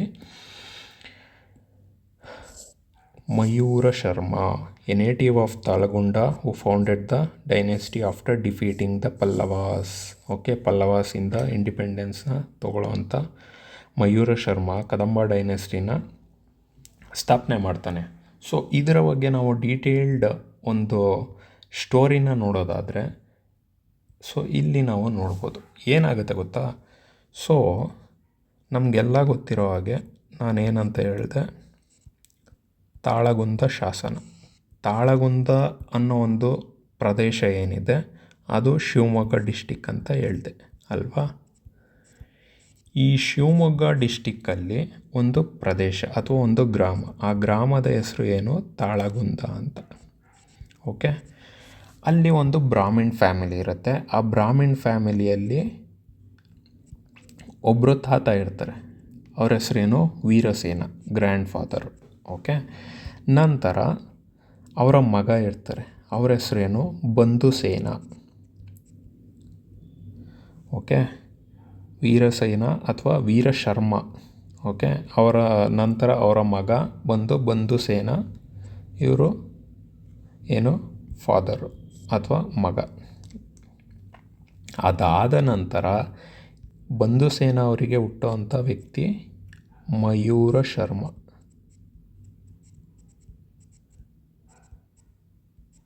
okay, Mayura Sharma. ಇವರು ನಾನೇನಂತ ಹೇಳಿದೆ, ಇವರು ಆ್ಯಕ್ಚುಲಿ ಮಾನವ್ಯ ಗೋತ್ರ, ನಂತರ ಆರತಿ ಪುತ್ರ ಮನೆತನ, ನಂತರ ಇವರು ಬ್ರಾಹ್ಮಣರು. ಇವೆಲ್ಲ ಎಲ್ಲಿ ಮೆನ್ಷನ್ ಆಗಿದೆ ಅಂತಂದರೆ ಮಳವಳ್ಳಿ ಶಾಸನ ಅಂತ ಹೇಳಿದೆ ಅಲ್ವಾ. ಸೊ ಈಗಿರೋಂಥ ಸಮಯದಲ್ಲಿ ಇವರು ಏನು ಬ್ರಾಹ್ಮಣರು. ಸೊ ಮಯೂರ ಶರ್ಮ ವಯಸ್ಸಿಗೆ ಬರ್ತಾರೆ. ಅದಾದ ನಂತರ ಅವರು ವಿದ್ಯಾಭ್ಯಾಸ ಎಲ್ಲ ಮಾಡ್ತಾಯಿದ್ದಾರೆ. ಅದಾದ ನಂತರ ಏನಾಗುತ್ತೆ, ಮಯೂರ ಶರ್ಮ ಅವರನ್ನು ವೀರಸೇನ ಅಥವಾ ವೀರಶರ್ಮ ಇವರೇನು ಮಾಡ್ತಾರೆ, ಉನ್ನತ ಅಭ್ಯಾಸಕ್ಕಾಗಿ, ಓಕೆ, ಉನ್ನತ ಅಭ್ಯಾಸಕ್ಕಾಗಿ ಅದನ್ನೂ ಸಹ ಪರ್ಟಿಕ್ಯುಲರಾಗಿ ಹೇಳೋದಾದರೆ ನಿಖಿಲ ಪ್ರವಚನ ಅಂತ ಹೇಳ್ತಾರೆ. ನಿಖಿಲ ಪ್ರವಚನ ಈ ಒಂದು ಉನ್ನತ ಅಭ್ಯಾಸಕ್ಕಾಗಿ ಅವರನ್ನು ಆಗಿನ ಸಮಯದ ಅವರ ಕಂಟೆಂಪರರಿ, ಅವರ ಸರಿಸಮಾನವಾಗಿ, ಅಂದರೆ ಅವರ ಒಂದು ಸೇಮ್ ಪೀರಿಯಡಲ್ಲಿ ಇದ್ದಂಥ ಒಂದು ಡೈನೆಸ್ಟಿ ಯಾವುದು ಅಂದರೆ ಪಲ್ಲವ. ಸೊ ಪಲ್ಲವಾಸಿನ ಕ್ಯಾಪಿಟಲ್ ಆದಂಥ ಜಾಗ ಬಂದು ಕಂಚಿ. ಸೊ ಕಂಚಿ ಬಂದು ವಿದ್ಯಾಭ್ಯಾಸಕ್ಕಾಗಿ ಫುಲ್ಲು ದೇಶದಿಂದ ಎಲ್ಲ ಕಡೆಯಿಂದ ಬರ್ತಾಯಿದ್ರು ಜನ. ಓಕೆ, ಸೊ ಇಂಥ ಒಂದು ಸಮಯದಲ್ಲಿ ಮಯೂರ ಶರ್ಮಾನು ಏನು ಮಾಡ್ತಾನೆ, ಈ ಒಂದು ಜಾಗಕ್ಕೆ ತನ್ನ ತಾತ ವೀರಸೇನನ ಜೊತೆ ಬರ್ತಾನೆ. ಎಲ್ಲಿಗೆ? ಕಂಚಿಗೆ, ನಿಖಿಲ ಪ್ರವಚನ ಕಲಿಯೋದಕ್ಕೋಸ್ಕರ. ಹೀಗೆ ಬಂದಂಥ ಸಮಯದಲ್ಲಿ ಯಾವುದೋ ಒಂದು ಸಂಧ್ಯಾ ವಂದನೆ ಮಾಡಬೇಕಾಗಿರುತ್ತೆ. ಅಲ್ಲಿ ಒಂದು ಪಾಲ ನದಿ ಇರುತ್ತೆ, ಪಾಲರ್ ಅಥವಾ ಪಾಲ. ಓಕೆ, ಪಾಲರ್ ರಿವರ್ ಅಂತ ಏನು ಹೇಳ್ತೀರಿ. ಈ ಒಂದು ನದಿ, ಆ ನದಿ ತೀರದಲ್ಲಿ ಅವ್ರೇನು ಮಾಡ್ತಾರೆ, ಶುಚಿಗೊಳ್ತಾ ಇರ್ತಾರೆ. ಓಕೆ, ಈ ಏನು ಇದರಲ್ಲಿ ಹೇಳೋದಾರೆ ಫ್ರೆಶ್ ಅಪ್ ಆಗ್ತಾ ಇರ್ತಾರೆ. ಸೊ ಅಲ್ಲಿ ತೀರದಲ್ಲಿ ಏನು ಮಾಡಿರ್ತಾರೆ, ತಮ್ಮ ಬಟ್ಟೆ ವಸ್ತ್ರಗಳನ್ನ ಇಟ್ಟಿರ್ತಾರೆ. ಸೊ ಆಗಿನ ಸಮಯಕ್ಕೆ ಪಲ್ಲವ ಡೈನೆಸ್ಟಿನ ರೂಲ್ ಮಾಡ್ತಿದ್ದಂಥ ವ್ಯಕ್ತಿ ಬಂದು ಶಿವಸ್ಕಂದವರ್ಮ. ಓಕೆ, ಅವನ ಹೆಸರೇನು ಶಿವಸ್ಕಂದವರ್ಮ, ಶಿವಸ್ಕಂದ. ಸೊ ಇವನು ಆ ಸಮಯದಲ್ಲಿ ಆ್ಯಕ್ಚುಲಿ, ಸೊ ಇಲ್ಲಿ ಶಿವಸ್ಕಂದವರ್ಮ ಟೈಮಿಗೆ ಅಶ್ವಮೇಧ ಯಾಗ ಮಾಡ್ತಾ ಇರ್ತಾನೆ. ಅಶ್ವಮೇಧ ಯಾಗ. ಸೊ ಏನಿದು ಅಶ್ವಮೇಧ ಯಾಗ ಅಂತ ಅಂದರೆ, ಕುದುರೆನ ಒಂದು, ಹೀಗೆ ಫಾರ್ ಎಕ್ಸಾಂಪಲ್ ಇದೊಂದು ಹಳ್ಳಿಗಳಿದ್ದಾವೆ ಅಂತ ಅಂದ್ಕೊಳ್ಳಿ, ಅಥವಾ ಇದೊಂದು ಡೈನೆಸ್ಟಿ, ಇಲ್ಲೊಂದು ಡೈನೆಸ್ಟಿ, ಇಲ್ಲೊಂದು ಡೈನೆಸ್ಟಿ, ಇಲ್ಲಿ ಒಂದು ಡೈನೆಸ್ಟಿ, ಇಲ್ಲೊಂದು ಡೈನೆಸ್ಟಿ, ಹೀಗೆ ಡೈನೆಸ್ಟಿ ಇದೆ. ಕುದುರೆಗಳು ಹೀಗೆ ಹೋಗುತ್ತೆ. ಓಕೆ, ಹೀಗೆ ಹೋಗಬೇಕಾದ್ರೆ ಯಾರಾದರೂ ಅದನ್ನು ಕಟ್ಟಾಕಿ ನಿಲ್ಲಿಸಿದ್ರೆ, ಆ ರಾಜರು ಆ ಒಂದು ಪಾಸಾದಂಥ ಸಮಯದಲ್ಲಿ ಅಲ್ಲಿರುವಂಥ ರಾಜರುಗಳು ಕಟ್ಟಾಕಿ ನಿಲ್ಲಿಸಿದ್ರೆ, ಅವರು ಯಾರೊಬ್ಬರು ಕುದುರೆ ಅದು ಬಂದಿರುತ್ತಲ್ಲ ಅವರ ವಿರುದ್ಧ ಯುದ್ಧ ಮಾಡಬೇಕಾಗತ್ತೆ. ಓಕೆ, ಇಫ್ ಇನ್ ಕೇಸ್ ಅವರೇನಾದರೂ ಹಾಗೆ ಬಿಟ್ಟರೆ, ಅಂದರೆ ಆ ಒಂದು ರೂಲರ್ ಏನು ಅವನ ಒಂದು ಕುದುರೆನ ಹಾಗೆ ಹೋಗೋದಕ್ಕೆ ಪಾಸಾಗೋದಕ್ಕೆ ಬಿಡ್ತಾ ಇದ್ದಾನೆ ಅಂತ ಅಂದರೆ, ಅವನ ಒಂದು ಸಾಮರ್ಥ್ಯಕ್ಕೆ ನಾನು ಸರಿಸಮನಲ್ಲ, ಅವರು ಏನೇ ಕೇಳಿದ್ರೂ ಅಥವಾ ಅವರ ಒಂದು ಅಂಡರಲ್ಲಿ ನಾವು ಬದುಕ್ತಿದ್ವಿ, ಅವ್ರಿಗೆ ನಾವು ತೆರಿಗೆನೋ ಕಪ್ಪನೋ ಮತ್ತೊಂದು ಕೊಟ್ಟು ನಾವು ಆರಾಮಾಗಿರ್ತೀವಿ, ಯಾವುದೇ ರೀತಿ ಯುದ್ಧ ಬೇಡ ಅಂತ ಅರ್ಥ ಆಗುತ್ತೆ. ವೆರಸ್ ಅದೇ ರಾಜ ಏನಾದರೂ ಕಟ್ಟಾಕ್ದ ಅಂದರೆ ಅವನ ವಿರುದ್ಧ ತಿರುಗಿ ಬಿದ್ದು ಅಶ್ವಮೇಧ ಯಾಗದಲ್ಲಿ ಏನೋ ಅವ್ರ ವಿರುದ್ಧ ಯುದ್ಧ ಮಾಡಿ ಏನು ಗೆಲ್ತಾನೋ ಬಿಡ್ತಾನೋ ಅದು ನೆಕ್ಸ್ಟ್ ಸೆಕೆಂಡ್ರಿ ಆಗುತ್ತೆ. ಸೊ ಹೀಗೆ ಪ್ರಾಕ್ಟೀಸಲ್ಲಿ ಇರ್ತಾರೆ. ಸೊ ಅಂಥ ಟೈಮಲ್ಲಿ ಅಶ್ವದಳ ಏನಿರುತ್ತೆ, ಆ ಅಶ್ವದಳದ ಒಬ್ಬ ಸವಾರನ ಕುದುರೆ ಏನು ಮಾಡಿಬಿಡುತ್ತೆ, ಇಲ್ಲಿ ಇಟ್ಟಿದ್ದಂಥ ಬಟ್ಟೆ ಮೇಲೆ ಹೊರಟೋಗುತ್ತೆ. ಇದನ್ನು ಗಮನಿಸಿದಂಥ ಮಯೂರ ಶರ್ಮ ಏನು ಮಾಡ್ತಾನೆ, ತನ್ನ ತಾತನಿಗೆ ಹೇಳ್ತಾನೆ, ತಾತ ನೋಡ್ತಾತ ನಾನು ಅಲ್ಲಿ ಇಟ್ಟಿದ್ದಂಥ ಬಟ್ಟೆಗಳನ್ನೆಲ್ಲ ಆ ಕುದುರೆ ಸವಾರ ಹಿಂಗೆ ತುಳ್ಕೊಂಡು ಹೋಗ್ಬಿಟ್ಟವನೆ, ಇದು ತಪ್ಪಲ್ವಾ, ನಡಿ ನಮ್ಮ ಈ ಊರಿನ ರಾಜ ಏನಿದ್ದಾನೆ ಆ ರಾಜನ್ನು ನಾವು ಕೇಳೋಣ ಅಂತ ಹೇಳ್ತಾನೆ. ಆವಾಗ ತಾತ ಹೇಳ್ತಾರೆ, ನೋಡಪ್ಪ ನಾವು ಬ್ರಾಹ್ಮಣರು, ಈಗೆಲ್ಲ ಮಾಡಬಾರ್ದು, ಕೇಳಬಾರ್ದು, ಆಯಿತಾ, ಸೊ ಬೇಡ ಸುಮ್ಮನೆ ಇರು ಅಂತಾನೆ. ಬಟ್ ಮಯೂರ ಶರ್ಮಾ ಅದಕ್ಕೆ ಒಪ್ಪಲ್ಲ. ಅವನೇನು ಮಾಡ್ತಾನೆ, ಇಲ್ಲ ನಡಿ ಹೋಗೋಣ ಅಂತ ತಾತನ ಜೊತೆ ಕರ್ಕೊಂಡು ಯಾರ ಹತ್ರ, ಪಲ್ಲವ ರಾಜ ಆಗಿದ್ದಂಥ ಶಿವಸ್ಕಂದವರ್ಮನ ಹತ್ರ ಬಂದು ನಿಂತ್ಕೊಳ್ತಾರೆ. ಓಕೆ, ಆಗ ಬಂದು ಇಶ್ಯೂ ಏನಿದೆ ಅಂತ ಹೇಳ್ತಾನೆ ಶಿವಸ್ಕಂದಂಗೆ ಹೇಳಿದಾಗ ಅವನೇನು ಹೇಳ್ತಾನೆ, ನೀನು ಅಟ್ಲೀಸ್ಟ್ ಒಬ್ಬ ಬ್ರಾಹ್ಮಣ ನನ್ನ ಹತ್ರ ಬಂದು ಇವೆಲ್ಲ ಮಾತಾಡ್ತಾ ಇದೆಯಾ, ಹೋಗು ಅಂತ ಅಂದ್ಬಿಟ್ಟು ದೂಡ್ತಾನೆ. ಓಕೆ, ಇದನ್ನು ಅವನು ಚಾಲೆಂಜಾಗಿ ತಗೊಳ್ತಾನೆ. ಓಕೆ, ಚಾಲೆಂಜಾಗಿ ತಗೊಂಡಂಥ ಏನೋ ಮಯೂರ ಶರ್ಮಾ ದರ್ಬೆ ಹುಲ್ಲು ಹಾಗೆ ಇಟ್ಕೊಂಡಿದ್ದಂಥವನು ಖಡ್ಗ ಇಟ್ಕೊಳ್ಳೋದಕ್ಕೆ ಶುರು ಮಾಡ್ತಾನೆ. ಹಾಗೆ ಮಯೂರ ಶರ್ಮಾ ಇರೋನು ಮಯೂರ ವರ್ಮ ಆಗ್ತಾನೆ. ಅಂದರೆ ಬ್ರಾಹ್ಮಿಣ್ಸ್, ಓಕೆ, ಬ್ರಾಹ್ಮಣ ಆಗಿದ್ದಂಥವ ಕ್ಷತ್ರಿಯನಾಗಿ ಪರಿವರ್ತನೆಗೊಳ್ತಾನೆ. ಓಕೆ, ಖಡ್ಗ ಹಿಡಿದು ಕ್ಷತ್ರಿಯನಾಗ್ತಾನೆ. ಓಕೆ, ಸೊ ಹೀಗೆ ಕ್ಷತ್ರಿಯ ಹಿಡ್ದವ ನೆಕ್ಸ್ಟು ಇವನು ಮಾಡೋವಂಥ ಕೆಲಸ ಏನು ಗೊತ್ತಾ, ಕಂಚಿ ಇದರಿಂದ ಸ್ವಲ್ಪ ದೂರದಲ್ಲಿ ಶ್ರೀಶೈಲ ಪರ್ವತ ಇರುತ್ತೆ, ಅಥವಾ ಶ್ರೀ ಪರ್ವತ ಅಂತ ಹೇಳ್ತಾರೆ. ಓಕೆ, ಈ ಒಂದು ಜಾಗಕ್ಕೆ ಹೋಗ್ತಾನೆ. ಆ ಜಾಗಕ್ಕೆ ಹೋದಂಥ ಸಮಯದಲ್ಲಿ ಅಲ್ಲಿ ಒಂದಷ್ಟು ಟ್ರೈಬಲ್ ಪೀಪಲ್ಗಳು ಇರ್ತಾರೆ. ಓಕೆ, ಗುಡ್ಡಗಾಡು ಪ್ರದೇಶದ ಜನಾಂಗಗಳು. ಅವರ ಜೊತೆ ಸೇರಿಕೊಂಡು ಅವರಿಗೆ ಕೂಟ ಯುದ್ಧನ ಕಲಿಸ್ತಾನೆ, ಅಥವಾ ಗುರಿಲ್ಲಾ ವಾರ್ಫೇರ್ ಅಂತ ಏನು ಹೇಳ್ತೀವಿ ಅದನ್ನು ಕಲಿಸ್ತಾನೆ. ಕಲಿಸಿದ ನಂತರ ಅಲ್ಲಿರುವಂಥ ಒಂದಷ್ಟು ಪ್ರದೇಶಗಳನ್ನ, ಅಂದರೆ ಆ ಒಂದು, ಹೀಗೆ ಇಂಡಿಯಾ ಮ್ಯಾಪ್ ಇದೆ, ಈ ಕೋಸ್ಟಲ್ ರೀಜನ್ನ ಏನಿರುತ್ತೆ, ಅಥವಾ ಈ ಕೋಸ್ಟಲ್ ರೀಜನ್ಗಳಲ್ಲಿ ನಮಗೆ ಏನು ಹೆಚ್ಚಾಗಿ ಗುಡ್ಡಗಾಡು ಜನಾಂಗ ಏನಿರ್ತಾರೆ ಅವರು ಕಂಡುಬರೋವಂಥದ್ದು ಅಲ್ವಾ. ಸೊ ಹಾಗೆ ಒಂದಷ್ಟು ಪ್ರದೇಶಗಳನ್ನ ಅವನು ಕ್ಯಾಪ್ಚರ್ ಮಾಡಿಕೊಂಡು ಕಪ್ಪ ಕಾಣಿಕೆ ಕೊಡಬೇಕು ಅಂತ ಅಂದ್ಬಿಟ್ಟು ಬಂಧನ ಹೇಳ್ತಾನೆ. ಸೊ ಅಂಥ ಪ್ರದೇಶಗಳು ಯಾವ್ಯಾವು ಅಂದರೆ ತ್ರಿಕೂಟ, ಅಥವಾ ಪುನ್ನಾಟ, ಅಥವಾ ಸೇಂದ್ರಕ, ಅಥವಾ ಬಾಣ.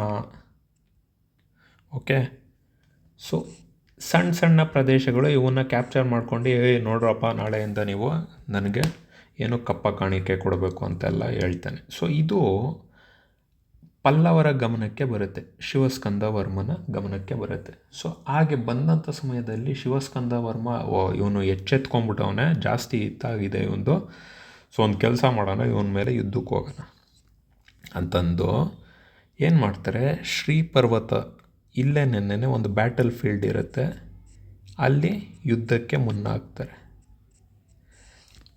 ಅಲ್ಲಿ ಒಂದು ಯುದ್ಧ ನಡೆಯುತ್ತೆ, ಆಗ ಸೋತೋಗ್ತಾನೆ. ಗೊರಿಲ್ಲಾ ವಾರ್ಫೇರು ಅದು ಟ್ಯಾಕ್ಟಿಕ್ಸ್ ಹೇಗಿರುತ್ತೆ, ಇವನು ಹೇಗೋ ಮಾಡಿಬಿಡ್ಬೋದು, ಏನೋ ಬ್ಯಾಟಲ್ ಫೀಲ್ಡ್ ಅಂದರೆ ಪ್ರಾಪರ್ ಬ್ಯಾಟಲ್ ಫೀಲ್ಡ್ ಆದರೆ ಅದೊಂಥರ, ಈ ಮರ ಗಿಡ ಹಗ್ಗ ಜೋಕಾಲಿ ಆಡ್ಕೊಂಡೆಲ್ಲ ಬಂದು ಯುದ್ಧ ಮಾಡ್ತಾವ್ರೆ ಅಂತಂದರೆ ಅವನ್ನ ಹೇಗೆ ಕಟ್ಟಾಕ್ತಾನೆ ರಾಜ, ಆಗಲ್ಲ. ಎರಡನೇ ಸಲ ಯುದ್ಧ ಮಾಡ್ತಾನೆ, ಆಗಲೂ ಸಹ ಸೋತೋಗ್ತಾನೆ. ಯಾರು, ಶಿವಸ್ಕಂದ ವರ್ಮ. ಇನ್ನೊಂದು ಟೈಮ್ ಬರುತ್ತೆ, ಏನು ಅಂತಂದರೆ 2 ಸಲ ಸೋತ್ರೆ ಓಕೆ, ಅಶ್ವಮೇಧ ಯಾಗ ಮಾಡ್ತಿರೋವಂಥ ವ್ಯಕ್ತಿ 3ನೇ ಸಲನೂ ಒಬ್ಬನೇ ರಾಜನ ಮೇಲೆ ಯುದ್ಧ ಮಾಡ್ತೀನಿ ಅಂತ ಹೋಗೋದಕ್ಕೆ ಬರಲ್ಲ.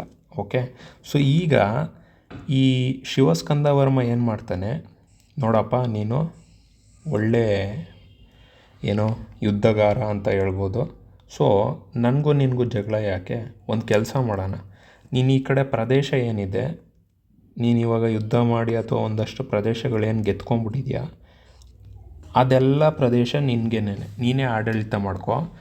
ಅದಾದ ಮೇಲೆ ಇಲ್ಲಿ ಒಂದು ಪ್ರದೇಶ ಬರುತ್ತೆ, ಮಲಪ್ರಭಾ ನದಿಯ ಘಟ್ಟದ ಒಂದು ರೀಜನ್ನು, ಆ ರೀಜನ್ ಹೆಸರು ಪ್ರಹರ ಅಂತ ಹೇಳ್ತಾರೆ.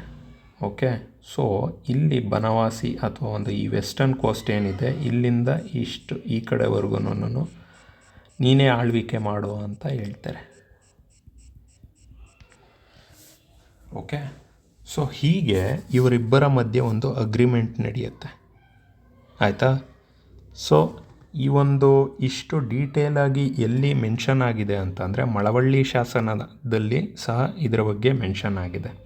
ಅದಾದ ನಂತರ ಇನ್ನೊಂದು ಪಾಯಿಂಟು ಸಹ ಬರುತ್ತೆ, ಏನಂತ ಅಂದರೆ ಏನು ಇವಾಗ ಶಿವಸ್ಕಂದವರ್ಮ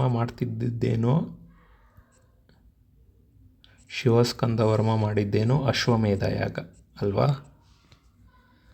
ಅಶ್ವಮೇಧ ಯಾಗ ಮಾಡ್ತಾನೆ. ಇದಾದ ನಂತರ ಇದನ್ನು ಗಮನಿಸಿದ್ದಂಥ ಮಯೂರ ಶರ್ಮನು ಏನು ಮಾಡ್ತಾನೆ, ಅವನೂ ಸಹ ಅಶ್ವಮೇಧ ಯಾಗನ ಕೈಗೊಳ್ತಾನೆ. ಅದರಿಂದ ಏನಾಗುತ್ತೆ, ಅವನ ಒಂದು ಟೆರಿಟರಿ ಎಕ್ಸ್ಟೆಂಡ್ ಆಗ್ತಾ ಬರುತ್ತೆ, ಎನ್ಹ್ಯಾನ್ಸ್ ಆಗ್ತಾ ಬರುತ್ತೆ.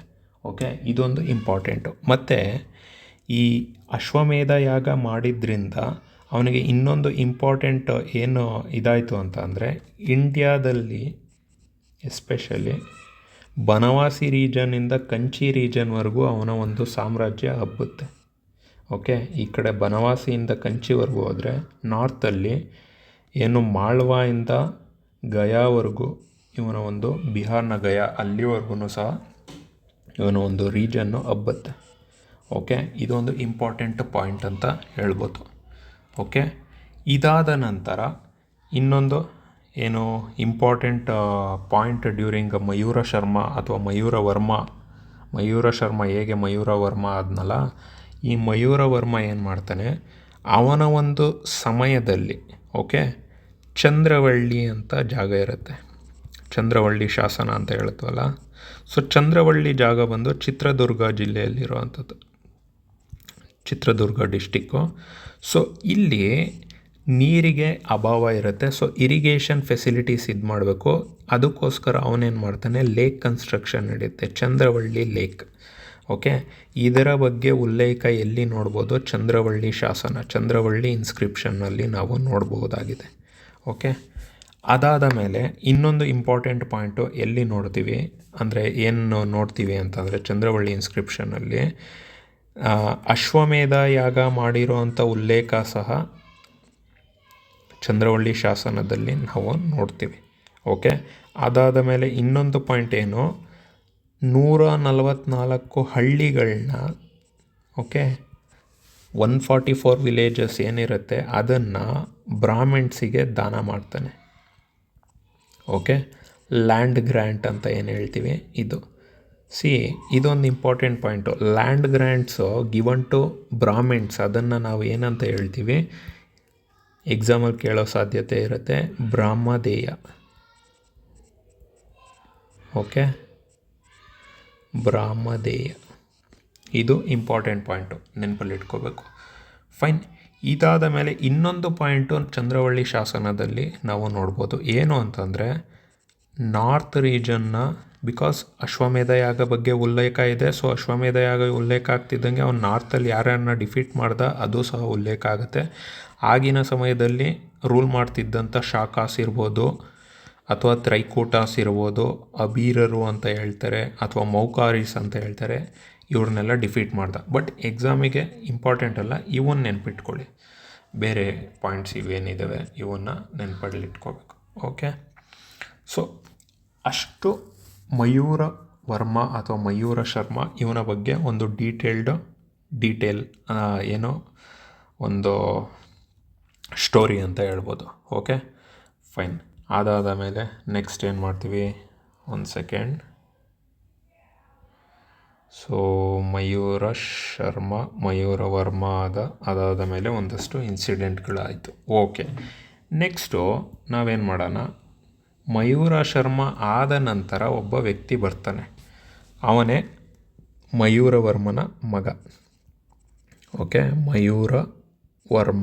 ಮಯೂರವರ್ಮನ ಮಗ ಆದಂಥವ ಯಾರು, ಕಂಗವರ್ಮ. Okay, Kangavarma important. ಈ ಕಂಗವರ್ಮನ ಧರ್ಮ ಮಹಾರಾಜಾಧಿರಾಜ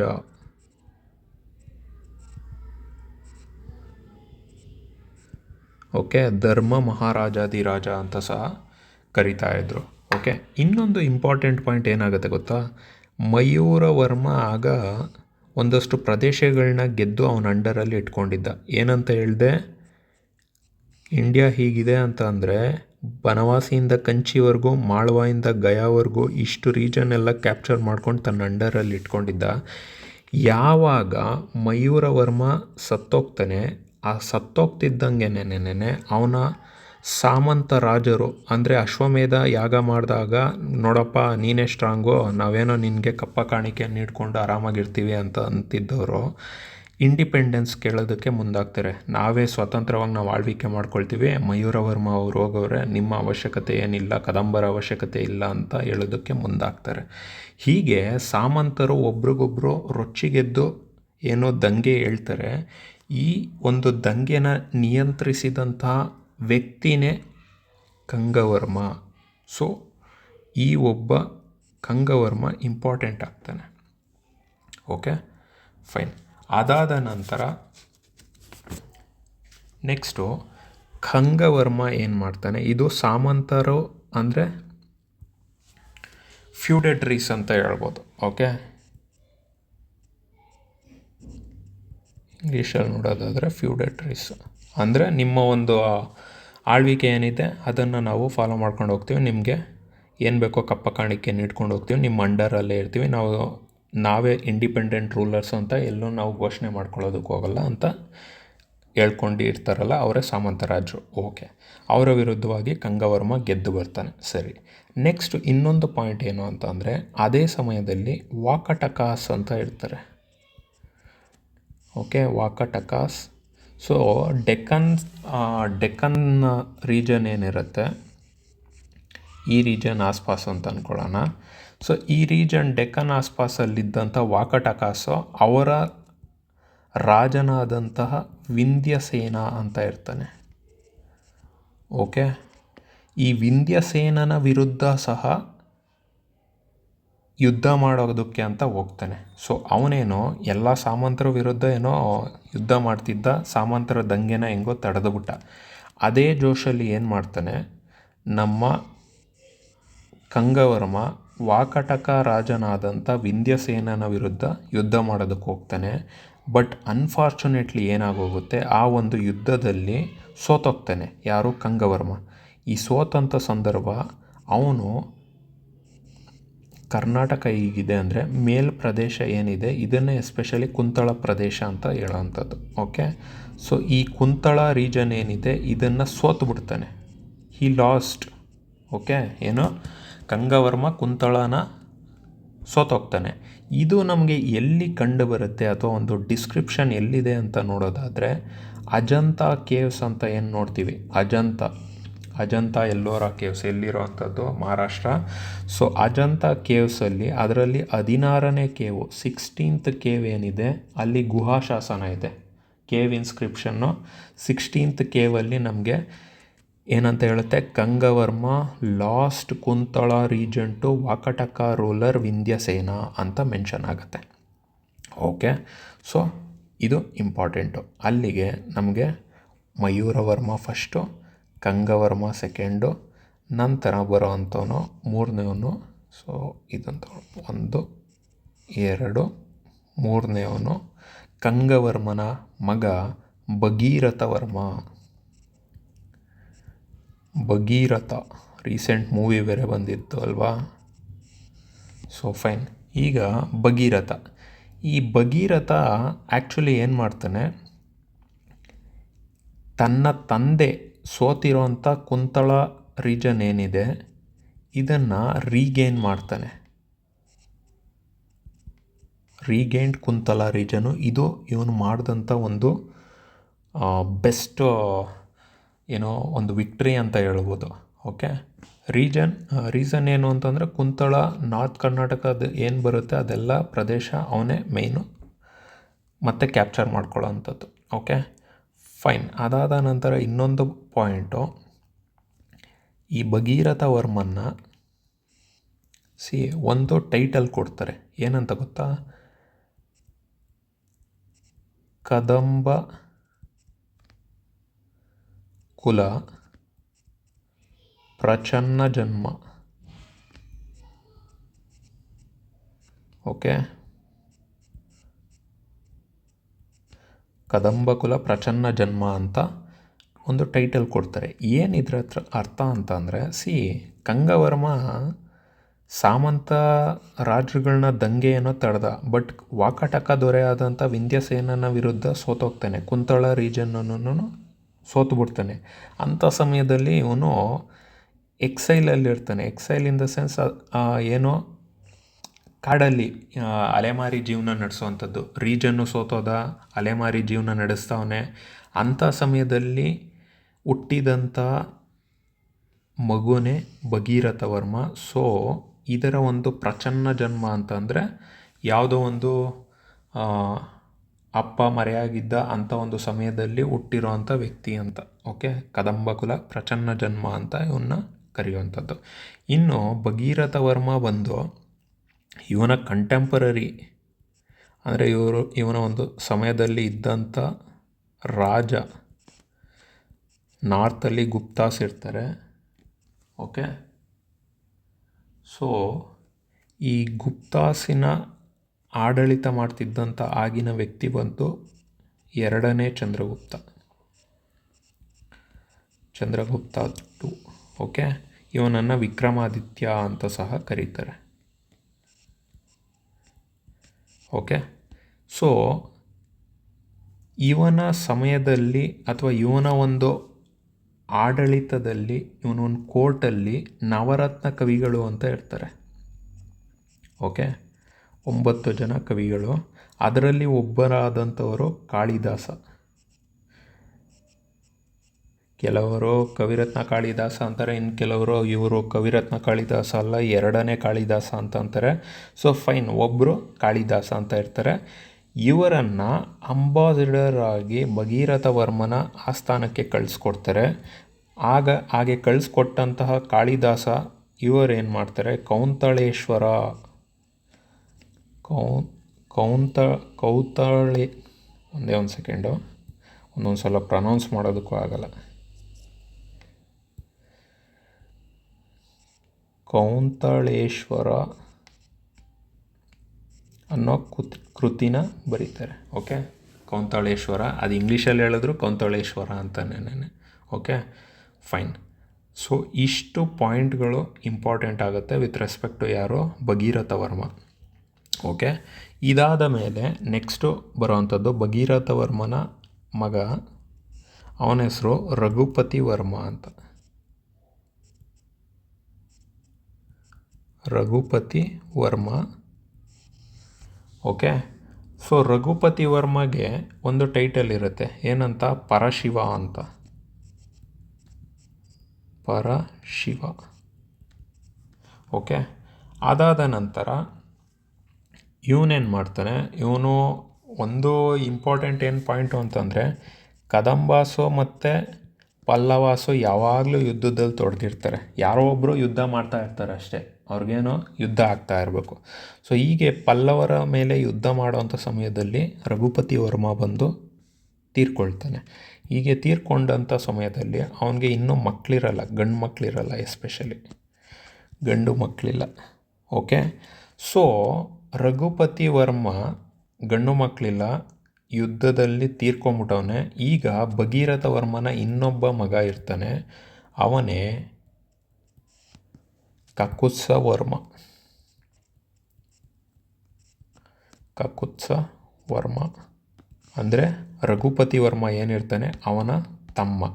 okay, Kakutsa Varma rule start ಆಗುತ್ತೆ ಯಾವಾಗ, 425 to 455. ಏನು ಇಲ್ಲಿ ನಾವು ನೋಡ್ಬೋದು, ಕದಂಬರು ಬೀಳ್ತಾ ಇದ್ದಾರೆ ಅನ್ನೋ ಸಮಯಕ್ಕೆ ಕಾಕೋತ್ಸ ವರ್ಮ ಮತ್ತೆ ಒಂದು ಉತ್ತುಂಗಕ್ಕೆ ಕರ್ಕೊಂಡು ಹೋಗ್ತಾನೆ ಕದಂಬಾಸ್ನ. ಇದೊಂದು ಇವರು ಏನೋ ಕದಂಬಾಸಲ್ಲೇನೇ ಉತ್ತುಂಗಕ್ಕೆ ಕರ್ಕೊಂಡೋದಂಥ ಮೇಯ್ನ್ ಇಂಪಾರ್ಟೆಂಟ್ ರೂಲರಲ್ಲಿ ಒಬ್ಬರು. ಓಕೆ, ಸೊ ಇವರ ಬಗ್ಗೆ ಹೇಳೋದಾದರೆ, ಎರಡು ಶಾಸನಗಳು ಇವರ ಒಂದು ಟೈಮಲ್ಲಿ ಬಂದಂಥದ್ದು ಇಂಪಾರ್ಟೆಂಟ್ ಆಗುತ್ತೆ. ಒಂದು ಅಲ್ಮಿಡಿ ಶಾಸನ, ಅಲ್ಮಿಡಿ ಇನ್ಸ್ಕ್ರಿಪ್ಷನ್ನು, ಇನ್ನೊಂದು ಆಲಸಿ ಶಾಸನ. ಓಕೆ, ಆಲಸಿ ಇನ್ಸ್ಕ್ರಿಪ್ಷನ್ ಇವೆರಡು ಇಂಪಾರ್ಟೆಂಟ್ ಆಗುತ್ತೆ. ಏನಕ್ಕೆ ಅಂತ ಅಂದರೆ ಅಲ್ಮಿಡಿ ಇನ್ಸ್ಕ್ರಿಪ್ಷನ್ನು ನಾನು ಆಲ್ರೆಡಿ ಹೇಳಿದ್ದೆ ಹಾಸನ್ ಡಿಸ್ಟ್ರಿಕ್ಟ್ ಅಂತ ಹೇಳಿದ್ದೆ ಅಲ್ವಾ. ಅಲ್ಮಿಡಿ ಶಾಸನ ಹಾಸನ್ ಡಿಸ್ಟ್ರಿಕ್ಟು, ಅದಾದಮೇಲೆ ಬರ್ಸಿರೋವಂಥವ್ರು ಕಾಕುತ್ಸವರ್ಮ ಅಂತ ಹೇಳಿದ್ದೆ. ಮತ್ತು ಇನ್ನೊಂದು ಫಸ್ಟ್ ಅವೈಲೇಬಲ್ ಕನ್ನಡ ಇನ್ಸ್ಕ್ರಿಪ್ಷನ್ ಇನ್ ಕರ್ನಾಟಕ ಅಂತಂದರೆ ಅಲ್ಮಿಡಿ ಶಾಸನ. ಓಕೆ, ಅದೊಂದು ಪಾಯಿಂಟು. ನಂತರ ಯಾವ ಕಾಲಘಟ್ಟ ಅಂದರೆ 450 425 to 455. ಸೊ 450 ಟೈಮಲ್ಲಿ ಇದು ಹೊರಡಿಸಿರೋ ಇನ್ನು ಇದು ಯಾವ ಲ್ಯಾಂಗ್ವೇಜಲ್ಲಿದೆ ಅಂತಂದರೆ ಪೂರ್ವದ ಹಳೆಗನ್ನಡ, ಅಂದರೆ ಓಲ್ಡ್ ಕನ್ನಡ ಲ್ಯಾಂಗ್ವೇಜ್ ಏನಿದೆ, ಓಲ್ಡ್ ಕನ್ನಡ ಲ್ಯಾಂಗ್ವೇಜು. ಸೊ ನಿಮಗೆ ಗೊತ್ತಿರಬೇಕು ಫಸ್ಟ್ ಅವೈಲೇಬಲ್ ಕನ್ನಡ ಇನ್ಸ್ಕ್ರಿಪ್ಷನ್ ಅಂತಂದರೆ ಇದು. ಮತ್ತು ಇನ್ನೊಂದು ಇಂಪಾರ್ಟೆಂಟ್ ಪಾಯಿಂಟ್ ಏನು ಹೇಳುತ್ತೆ ಅಂತ ಅಂದರೆ ಒಂದು ಸೆಕೆಂಡ್. ಓಕೆ, ಕೃಷ್ಣನ ಕೈಯಲ್ಲಿರುವಂಥ ಸುದರ್ಶನ ಚಕ್ರ ಏನಿದೆ, ಆ ಸುದರ್ಶನ ಚಕ್ರದ ಪಿಕ್ ಸಹ, ಇಮೇಜ್ ಸಹ ಅಲ್ಮಿಡಿ ಶಾಸನದಲ್ಲಿ ನೋಡ್ಬೋದು. ಆಯಿತಾ. ಅದಾದ ನಂತರ ಅವನ ಟೈಮಲ್ಲಿ ಕಕುತ್ಸವರ್ಮ ಏನಿರ್ತಾನೆ, ಅವನ ಅಂಡರಲ್ಲಿ ಇದ್ದಂಥ ಸೈನ್ಯಾಧಿಕಾರಿ ಒಬ್ಬ ಇರ್ತಾನೆ. ಆ ಸೈನ್ಯಾಧಿಕಾರಿ ಅಂದರೆ ಕಮಾಂಡ್ರು. ಓಕೆ, ಸೇನೆಯಾಧಿಕಾರಿ ಚೀಫ್ ಕಮಾಂಡ್ರ್ ಏನಿರ್ತಾನೆ ವಿಜಯ ಅರಸ ಅಂತ. ಸೊ ಅವನ ಒಂದು ಕಾಂಟ್ರಿಬ್ಯೂಷನ್ನಿಗೆ ಮೆಚ್ಚಿ ಕಕುತ್ಸವರ್ಮ ಏನು ಮಾಡ್ತಾನೆ, 2 ರೀಜನ್ಗಳನ್ನ ಅಂದರೆ 2 ಹಳ್ಳಿಗಳನ್ನ, ವಿಲೇಜಸ್ನ ಅವನಿಗೆ ದಾನ ಮಾಡ್ತಾನೆ, ಗ್ರ್ಯಾಂಟ್ ಮಾಡ್ತಾನೆ.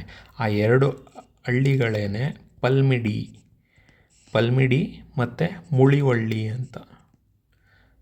ಕೆಲವರು ಮುಳಿವಳ್ಳಿನ ಮಳವಳ್ಳಿ ಅಂತ ಹೇಳ್ತಾರೆ, ಪಲ್ಮಿಡಿನ ಹಲ್ಮಿಡಿ ಆಯಿತು ಅಂತ ಹೇಳ್ತಾರೆ. ಸೊ ಇದನ್ನು ಗ್ರ್ಯಾಂಟ್ ಮಾಡ್ತಾನೆ, ಲ್ಯಾಂಡ್ ಗ್ರ್ಯಾಂಟ್. ಯಾರಿಗೆ ನೀಡಿರೋ ಅಂಥದ್ದು, ವಿಜಯ ಅರಸ ಚೀಫ್ ಕಮಾಂಡ್ರು. ಓಕೆ, ಸೊ ಇಷ್ಟು ಇಂಪಾರ್ಟೆಂಟ್ ಆಗುತ್ತೆ ವಿತ್ ರೆಸ್ಪೆಕ್ಟ್ ಟು ಅಲ್ಮಿಡಿ ಶಾಸನ. ನೆಕ್ಸ್ಟ್ ಬರೋವಂಥದ್ದು ಆಲಸಿ ಶಾಸನ. ಆಲಸಿ ಶಾಸನ ಏನಂತ ಹೇಳಿದೆ, ಕಾಕುತ್ಸವರ್ಮ ಇನ್ನು ರಚನೆ ಬಂದು ಕುಬ್ಜ ಕವಿ ಅನ್ಬೋದು.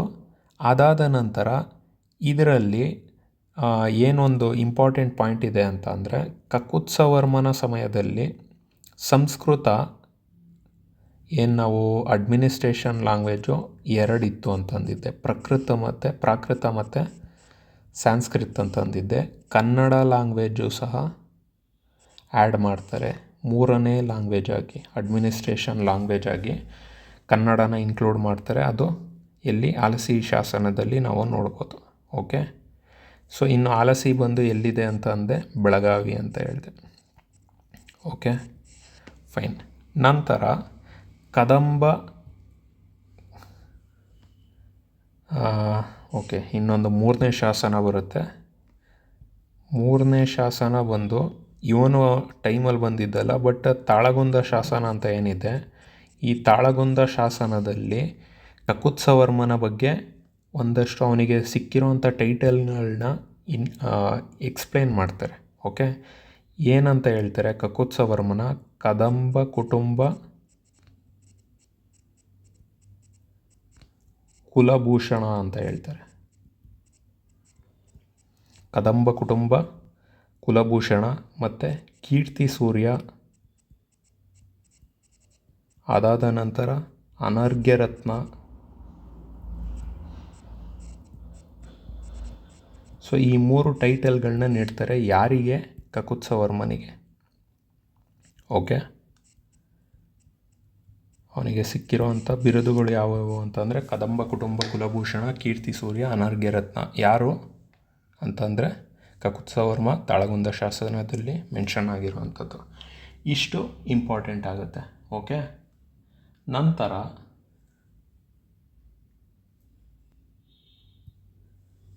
ನೆಕ್ಸ್ಟು ನೋಡೋದಾದರೆ, ಒಂದು ಸೆಕೆಂಡ್.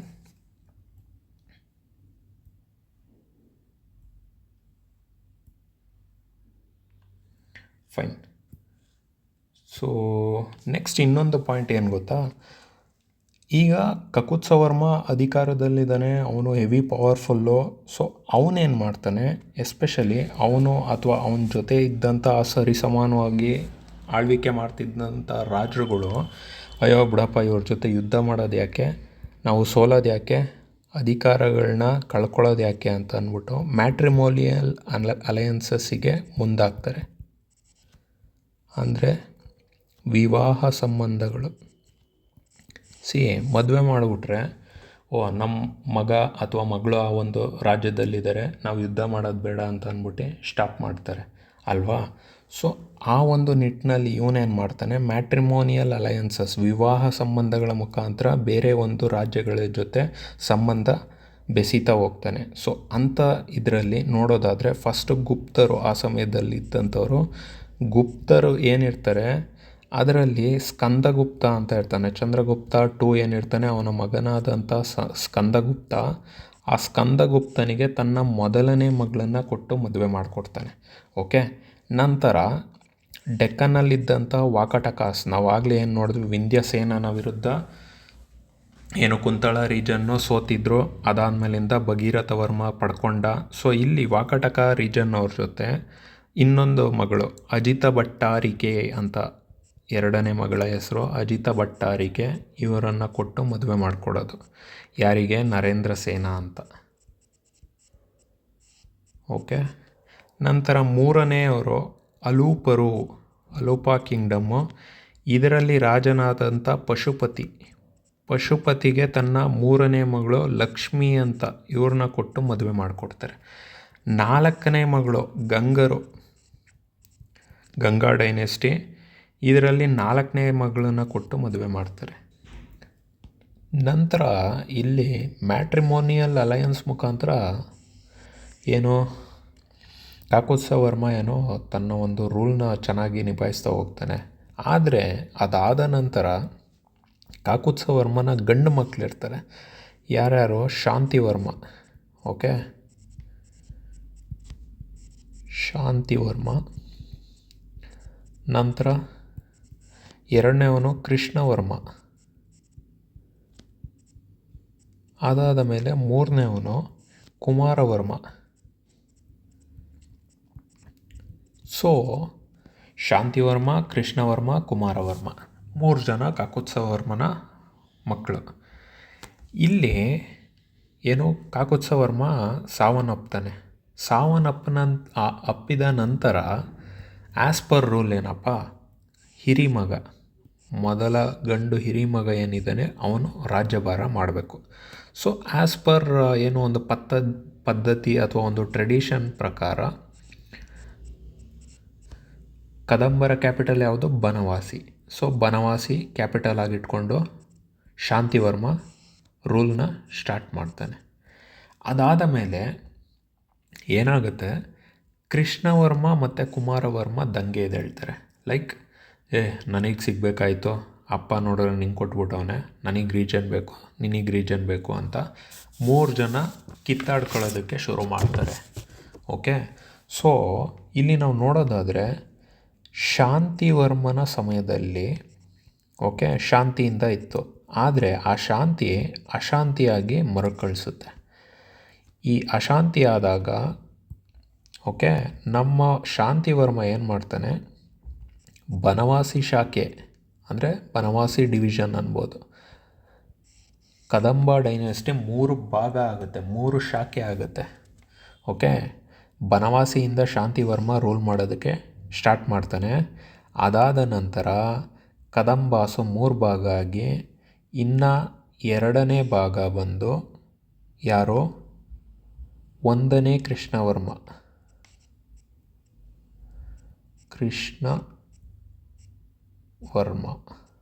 ಓಕೆ, ಇಲ್ಲೇನು ನೋಡೋದ್ವಲ್ಲ ಕೃಷ್ಣವರ್ಮ, ಇವನೇನೇನೆ 1ನೇ ಕೃಷ್ಣವರ್ಮ. ಅದಾದ ನಂತರ ಕುಮಾರವರ್ಮ. ಓಕೆ, ಕುಮಾರವರ್ಮ. ಸೊ ಈ 1ನೇ ಕೃಷ್ಣವರ್ಮ ಶ್ರೀಪರ್ವತ ಶಾಖೆ. ಸೊ ನಾವು ನೋಡಿದ್ವಿ ಪಲ್ಲವರು ಶಿವಸ್ಕಂದವರ್ಮ ಏನಿರ್ತಾನೆ ಅವನ ವಿರುದ್ಧವಾಗಿ ಹೋರಾಡಿ ಗೆದ್ದಂಥದ್ದಲ್ಲಿ ಶ್ರೀಪರ್ವತದಲ್ಲಿ. ಸೊ ಆ ರೀಜನ್ನಿಂದ ಫಸ್ಟ್ ಕೃಷ್ಣ ಏನಿದ್ದಾನೆ ಅವನು ಒಂದು ಶಾಖೆನ ಇದು ಮಾಡ್ತಾನೆ, ಅಲ್ಲಿಂದ ರೂಲ್ ಮಾಡೋದಕ್ಕೆ ಮುಂದಾಗ್ತಾನೆ. ಇನ್ನು ಕುಮಾರವರ್ಮ ಉಚ್ಚಂಗಿ ಶಾಖೆ, ಉಚ್ಚಂಗಿ ಡಿವಿಷನ್ನು. ಓಕೆ, ಉಚ್ಚಂಗಿ ಶಾಖೆ ಕುಮಾರವರ್ಮ. ಸೊ ಹೀಗೆ ಒಂದು ಕ್ವಶನ್ ಏನು ನೋಡ್ಬೋದು ಅಂತಂದರೆ, ಯಾವ ಒಂದು ರೂಲ್ ಆಳ್ವಿಕೆಯ ಸಮಯದಲ್ಲಿ ಕದಂಬ ಡೈನೆಸ್ಟಿ 3 ಭಾಗವಾಗಿ ಆಳ್ವಿಕೆ ಆಗೋದಕ್ಕೆ ಸ್ಟಾರ್ಟ್ ಆಯಿತು ಅಂದರೆ ಅದು ಶಾಂತಿವರ್ಮ, ಶಾಂತಿ ಅಶಾಂತಿ. ಓಕೆ, 1ನೇ ಕೃಷ್ಣವರ್ಮ ಶ್ರೀಪರ್ವತ, ಇನ್ನು ಕುಮಾರವರ್ಮ ಒಂದು ಉಚ್ಚಂಗಿ ಡಿವಿಷನ್ನು. ಓಕೆ, ಇಲ್ಲೇ ನೆನ್ಪಿಟ್ಕೊಂಬಿಡಿ, ಕು ಅಂತ ಇದೆ, ಕುಮಾರ ಉಚ್ಚಂಗಿ. ಓಕೆ, ಈ ಥರ ನೆನ್ಪಿಟ್ಕೋಬೋದು. ಫೈನ್. ಅದಾದ ನಂತರ ನಮ್ಮ ಶಾಂತಿವರ್ಮನ ಬಗ್ಗೆ ನೋಡೋದಾದರೆ, ಇವನು ಬನವಾಸಿ ಶಾಖೆಯಿಂದ ಆಳ್ವಿಕೆ ಮಾಡ್ತಿದ್ದ. ಅದಾದ ಮೇಲೆ ಇನ್ನೊಂದು ಪಾಯಿಂಟ್ ಏನು ಅಂತಂದರೆ, ತಾಳಗುಂದ ಇನ್ಸ್ಕ್ರಿಪ್ಷನ್ ಏನಿದೆ ಇವನು ಹೊರಡಿಸಿರೋ ಅಂಥದ್ದು, ಅಂದರೆ ಇವನ ಸಮಯದಲ್ಲಿ ಆದಂಥದ್ದು ತಾಳಗುಂದ ಶಾಸನ. ಓಕೆ, ಇದು ಫಸ್ಟ್ ಅವೈಲಬಲ್ ಕನ್ನಡ ಅಂದರೆ ಕರ್ನಾಟಕದಲ್ಲಿ ಅವೈಲಬಲ್ ಆದಂಥ ಫಸ್ಟ್ ಸ್ಯಾನ್ಸ್ಕ್ರಿಟ್ ಇನ್ಸ್ಕ್ರಿಪ್ಷನ್ ಅಂತ ಸಹ ನಾನು ಹೇಳಿದ್ದೆ ಆಗಲೇ ಅಲ್ವಾ. ಓಕೆ, ಅದಾದ ಮೇಲೆ ತಾಳಗುಂದ ಬಂದು ಶಿವಮೊಗ್ಗ, ತಾಳಗುಂದ ರೀಜನ್ನು. ಸೊ ಕದಂಬರ ಮೂಲ ಎಲ್ಲಿ ಸಿಗುತ್ತೆ ಅಂತ ನೋಡೋದಾದರೆ, ಅಥವಾ ಒರಿಜಿನ್ನು, ಕದಂಬಾಸ್ ಒರಿಜಿನ್ ಎಲ್ಲಿ ಸಿಗುತ್ತೆ ಅಂದರೆ ತಾಳಗುಂದ ಇನ್ಸ್ಕ್ರಿಪ್ಷನಲ್ಲಿ ಸಿಗುವಂಥದ್ದು. ಆಯಿತಾ. ಅದಾದ ಮೇಲೆ ಇನ್ನೊಂದು ಇಂಪಾರ್ಟೆಂಟ್ ಪಾಯಿಂಟ್ ಏನು ಅಂತಂದರೆ, ಶಾಂತಿವರ್ಮನ ಟೈಟಲ್ಗಳು. ಇವನನ್ನು ವೈಜಯಂತಿ ತಿಲಕ ಅಥವಾ ವೈಜಯಂತಿ ತಿಲಕ ಅಂತ ಹೇಳೋರು, ವೈಜಯಂತಿ ತಿಲಕ. ಓಕೆ, ವೈಜಯಂತಿಪುರ ಅಂತ ನಾವು ಯಾವ್ದು ಹೇಳಿದ್ವಿ, ಬನವಾಸಿನ ವೈಜಯಂತಿ ಅಂತ ಹೇಳ್ತಾ ಇದ್ವಿ, ವೈಜಯಂತಿಪುರ. ಸೊ ವೈಜಯಂತಿ ತಿಲಕ. ಓಕೆ, ಇದಾದ ನಂತರ ಇನ್ನೊಂದು ಪಾಯಿಂಟ್ ಹೇಳ್ತಾರೆ, ಏನಂತ, master of entire Karnataka region ಅಂತ. Okay, master of entire Karnataka region ಅಂದರೆ ಕನ್ನಡದಲ್ಲಿ ಕರ್ನಾಟಕ ದೇಶದ ರಾಜ್ಯಪಾಲ ಅಂತ. ಕರ್ನಾಟಕ ದೇಶದ ರಾಜ್ಯಪಾಲ ಅಂತ ಸಹ ಇವನ್ನ ಕರೆಯೋದಕ್ಕೆ ಮುಂದಾಗ್ತಾರೆ. Okay, fine. ಸೊ ಇಷ್ಟು ಇಂಪಾರ್ಟೆಂಟು ಪಾಯಿಂಟ್ ಆಗುತ್ತೆ. ಸೊ ಇನ್ನೊಂದು ಇಂಪಾರ್ಟೆಂಟ್ ಪಾಯಿಂಟ್ ಹೇಳೋದಾದರೆ ನೋಡಿ, ನಾನು ಯಾವುದೋ MCQ ಕ್ಲಾಸಸ್ಸಲ್ಲಿ ಒಂದು ಇನ್ಸ್ಕ್ರಿಪ್ಷನ್ ಬಗ್ಗೆ ಮಾತಾಡ್ತಾ ಇದ್ದೆ, ಯಾವುದೋ ಬಿರೂರ್ ಕಾಪರ್ ಪ್ಲೇಟ್ ಇನ್ಸ್ಕ್ರಿಪ್ಷನ್ ಅಂತ. ಬಿರೂರ್ ಪ್ಲೇಟ್ ಇನ್ಸ್ಕ್ರಿಪ್ಷನ್ನು, ಇದರಲ್ಲಿ ಈ ಶಾಂತಿವರ್ಮನ ಬಗ್ಗೆ ಉಲ್ಲೇಖ ಇರುವಂಥದ್ದು. ಏನಂತ, ಕರ್ನಾಟಕ ದೇಶದ ರಾಜ್ಯಪಾಲ ಅಂತ ಎಲ್ಲಿ ಉಲ್ಲೇಖ ಇದೆ ಅಂದರೆ ಬಿರೂರ್ ಪ್ಲೇಟ್ ಇನ್ಸ್ಕ್ರಿಪ್ಷನ್ನಲ್ಲಿ ಇರೋವಂಥದ್ದು. ಅದಾದ ಮೇಲೆ ಇಲ್ಲಿ ಬಿರೂರ್ ಪ್ಲೇಟ್ ಇನ್ಸ್ಕ್ರಿಪ್ಷನಲ್ಲಿ ಇನ್ನೊಂದು ಪಾಯಿಂಟ್ನ ಹೇಳಲಾಗಿದೆ, ಬ್ರಾಹ್ಮಿಣ್ಸಿಗೆ ಇವನು ಲ್ಯಾಂಡ್ ಗ್ರ್ಯಾಂಟ್ ನೀಡಿದ್ದ. ಓಕೆ, ಇದನ್ನು ಏನಂತ ಹೇಳ್ತೀವಿ ಅಂದರೆ ಬ್ರಹ್ಮದೇಯ. ಓಕೆ, ಬ್ರಹ್ಮದೇಯ ಅಂತ ಹೇಳ್ತೀವಿ. ಇನ್ನೊಂದು ಪಾಯಿಂಟ್ ಏನು ನೆನ್ಪಿಟ್ಕೋಬೋದು ಅಂತಂದರೆ, ನಾವು ಲ್ಯಾಂಡ್ ಗ್ರ್ಯಾಂಟ್ನ ಯಾವುದಾದ್ರೂ ಇನ್ಸ್ಟಿಟ್ಯೂಷನ್ನು, ಓಕೆ, ಯಾವುದಾದ್ರೂ ಇನ್ಸ್ಟಿಟ್ಯೂಷನ್ನು ಅಂದರೆ ಇವಾಗ ಆಗಿನ ಟೈಮದಲ್ಲಿ ಅಗ್ರಹಾರಗಳು ಅಂತ ಅಂತಾರೆ. ಓಕೆ, ಎಲ್ಲಿ ಎಜುಕೇಷನ್ ಕಲಿತಾ ಇದ್ವಿ ಅಲ್ಲಿ ಅಗ್ರಹಾರಗಳು ಅಂತ ಅಂತಿದ್ವಿ. ಅಂಥ ಒಂದು ಇನ್ಸ್ಟಿಟ್ಯೂಷನಿಗೆ ಕೊಟ್ಟಂಥ ಒಂದು ಲ್ಯಾಂಡ್ ಗ್ರ್ಯಾಂಟ್ನ ಏನಂತ ಹೇಳ್ಬೋದು, ದೇವದಾನ ಅಂತ ಹೇಳ್ತೀವಿ, ದೇವದಾನ. ಓಕೆ, ಬ್ರಹ್ಮದೇಯ ದೇವದಾನ. ಓಕೆ, ಇಷ್ಟು ನೆನಪಿಟ್ಕೋಬೇಕು. ಫೈನ್. ಹಾಗಿದ್ದರೆ ನೆಕ್ಸ್ಟು ಏನಾಯಿತು, ನೆಕ್ಸ್ಟ್ ಏನಂತ ನೋಡ್ಬೋದು ಇಲ್ಲಿ ನೋಡಿ. ಶಾಂತಿವರ್ಮ ಆಯಿತು. ಇದಾದ ಮೇಲೆ ಬರುವಂಥದ್ದು ಮೃಗೇಶವರ್ಮ ಅಂತ.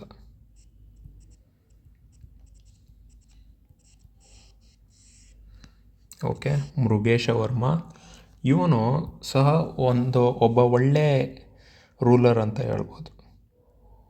ಓಕೆ, ಮೃಗೇಶವರ್ಮ ಒಳ್ಳೆ ರೂಲರು. ಬಿಕಾಸ್ ಏನಾಗುತ್ತೆ, ಮೃಗೇಶವರ್ಮ ಒಂದು ಒಳ್ಳೆ ಘಟಾನುಘಟಿಗಳನ್ನೇ ಸೋಲಿಸ್ತಾನೆ. ಆಗಿನ ಸಮಯದಲ್ಲಿ ಗಂಗಾ ರೂಲರ್ ಇದ್ದಂತಹ ವಿಷ್ಣುಗೋಪ ಅಂತ ಒಬ್ಬ ರೂಲರ್ ಇರ್ತಾನೆ.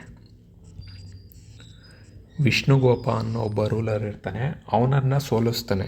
ಸೊ ಯಾವ ರೇಂಜಲ್ಲಿ ಅಂದರೆ, ಸೋಲಿಸಿ ಅವನ ಕ್ಯಾಪಿಟಲ್ ಆದಂಥ ಗಂಗರ ಕ್ಯಾಪಿಟಲ್ಲು ಕೋಲಾರ ಅಂತ ಇತ್ತು. ಇದು ಸಹ ನಾವು MCQಸಲ್ಲಿ ಡಿಸ್ಕಸ್ ಮಾಡಿದ್ವಿ. ಗಂಗಾ ರೂಲರ್ನ ಕ್ಯಾಪಿಟಲ್ಲು ಕೋಲಾರು, ಅವನು ಯಾವಾಗ ವಿಷ್ಣುಗೋಪನ್ನ ಸೋಲಿಸ್ತಾನೆ, ವಿಷ್ಣುಗೋಪ ಕೋಲಾರದಿಂದ ಎತ್ತಂಗಡಿಯಾಗಿ ತಲಕಾಡು ರೀಜನ್ನ ಕ್ಯಾಪಿಟಲ್ ಮಾಡಿಕೊಂಡು ಆಳ್ವಿಕೆ ನಡೆಸೋದಕ್ಕೆ ಮುಂದಾಗ್ತಾನೆ.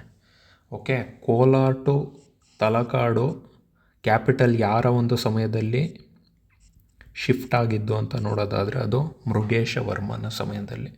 ಇನ್ನು ನಂತರ ಇನ್ನೊಬ್ಬರನ್ನ ಡಿಫೀಟ್ ಮಾಡ್ತಾನೆ. ಯಾರು? ಆಗಿನ ಸಮಯದಲ್ಲಿದ್ದಂತಹ ಪಲ್ಲವಾಸ ರೂಲರ್ ಆದಂತಹ 3ನೇ ಸ್ಕಂದವರ್ಮ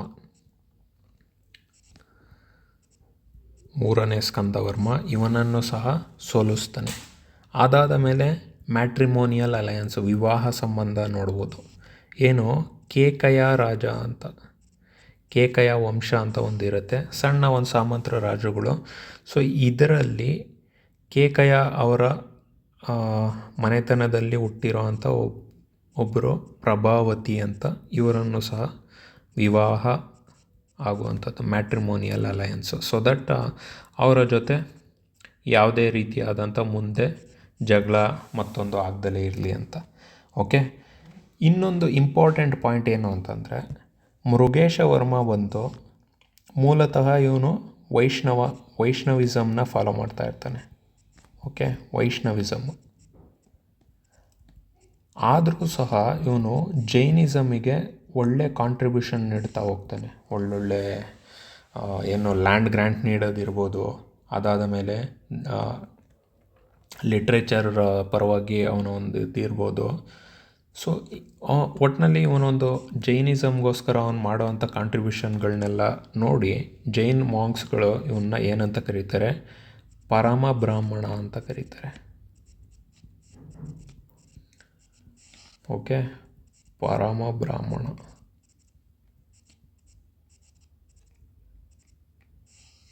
ಫೈನ್, ಇದು ಇಷ್ಟು ಇಂಪಾರ್ಟೆಂಟ್ ಆಗುತ್ತೆ. ಇನ್ನು ಫೈನಲ್ ಇಂಪಾರ್ಟೆಂಟ್ ಪಾಯಿಂಟ್ ಯಾವುದು ಅಂತ ಅಂದರೆ, ಇವನು ಅಲಸಿ ಅಂತ ಏನು ಹೇಳಿದ್ವಿ, ಅಲಸಿ ದೇವಾಲಯ ಟೆಂಪಲ್ ಕನ್ಸ್ಟ್ರಕ್ಷನ್ ಮಾಡ್ತಾನೆ. ಇವನು ಒಂದು ಸಮಯದಲ್ಲಿ ಅಲಸಿ ಟೆಂಪಲ್ ಕನ್ಸ್ಟ್ರಕ್ಷನ್ ಆಗೋದು, ಮತ್ತು ಆಲಸಿನ ಕ್ಯಾಪಿಟಲ್ ಆಗಿ ಸಹ ಮಾಡ್ತಾನೆ. ಓಕೆ, ಬನವಾಸಿ ಕ್ಯಾಪಿಟಲ್ ಆಗಿತ್ತು, ನಂತರ ಆಲಸಿನೂ ಸಹ ಕ್ಯಾಪಿಟಲ್ ಆಗಿ ಮಾಡೋವಂಥದ್ದು. ಓಕೆ, ಸೊ ಇಷ್ಟು ಇಂಪಾರ್ಟೆಂಟ್ ಆಗುತ್ತೆ. ತದನಂತರ ಮೃಗೇಶ ವರ್ಮನಿಗೆ 3 ಜನ ಮಕ್ಕಳುಗಳಿರ್ತಾರೆ. ಓಕೆ, 3 ಜನ ಮಕ್ಕಳು. ಸೊ ಯಾರ್ಯಾರು ಅಂತ ನೋಡೋದಾದರೆ,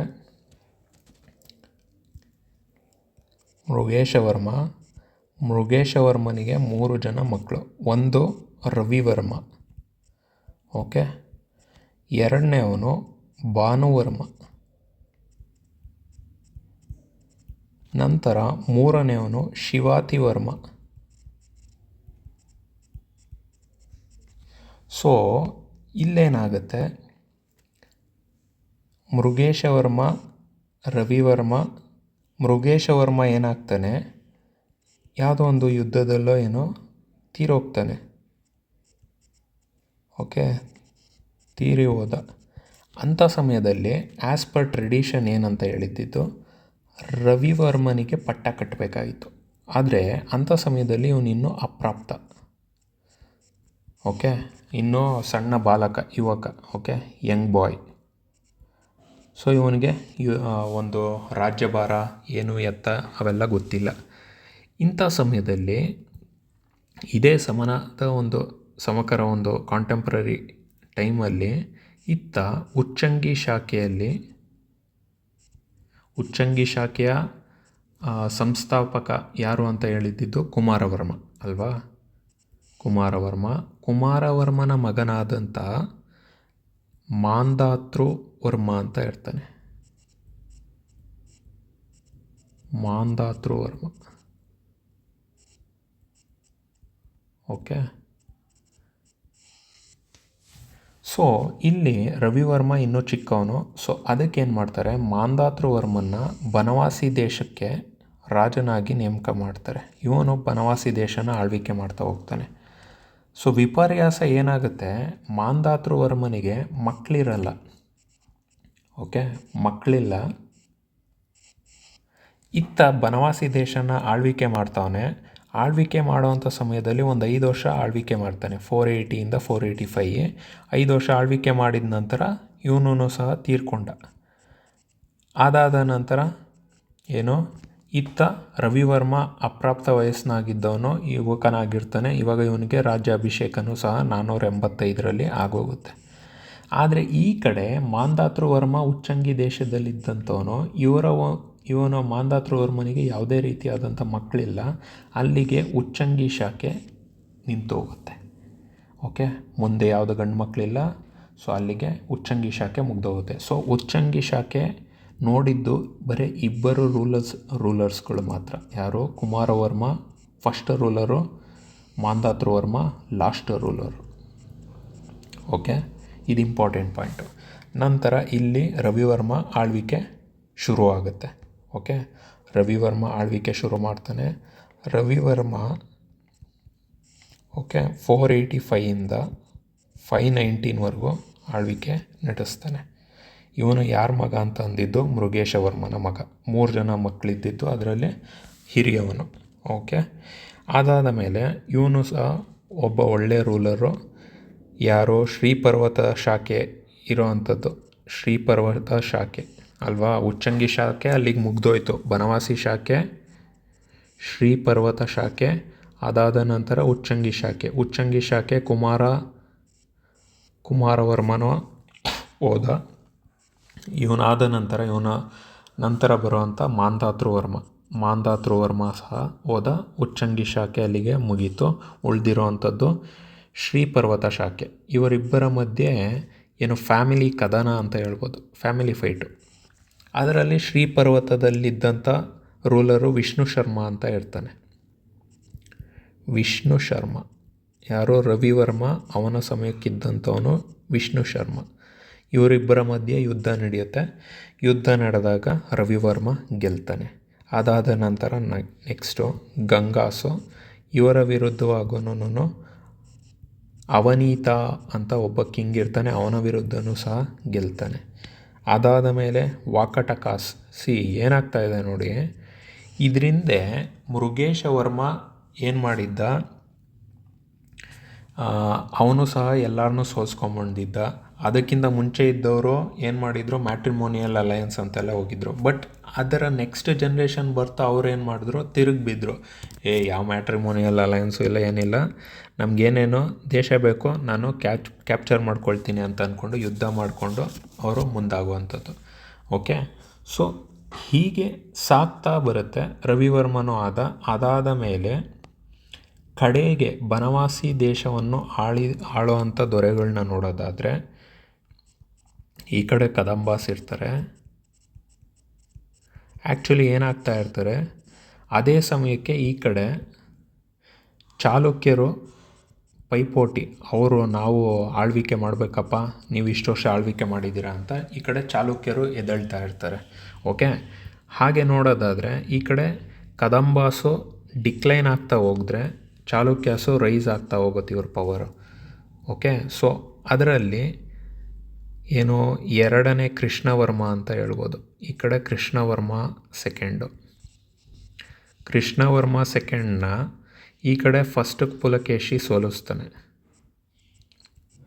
ಆಯಿತಾ? ಅದಾದ ಮೇಲೆ ವಿಷ್ಣು ಶರ್ಮ ಸೆಕೆಂಡು. ಓಕೆ, ಇವನನ್ನು ಫಸ್ಟ್ ಕೀರ್ತಿವರ್ಮ ಸೋಲಿಸ್ತಾನೆ. ಅದಾದ ಮೇಲೆ ಕಡೆಯ ರೂಲರು ಭೋಗಿವರ್ಮ ಅಂತ, ಇವನ್ನ ನೆನ್ಪಿಟ್ಕೊಳ್ಳಬೇಕು ನೀವು. ಭೋಗಿವರ್ಮ, ಇವನನ್ನು ಪುಲಕೇಶಿ 2 ಏನಿದ್ದಾನೆ ಇವನು ಸೋಲಿಸ್ತಾನೆ. ಅಲ್ಲಿಗೆ ಈ ಒಂದು ಫೈನಲ್ ಆಟ ಏನಿರುತ್ತೆ, ಇದು ಕಲರೇ ಹೊರಟೋಯ್ತು, ಸಾರಿ. ಫೈನ್,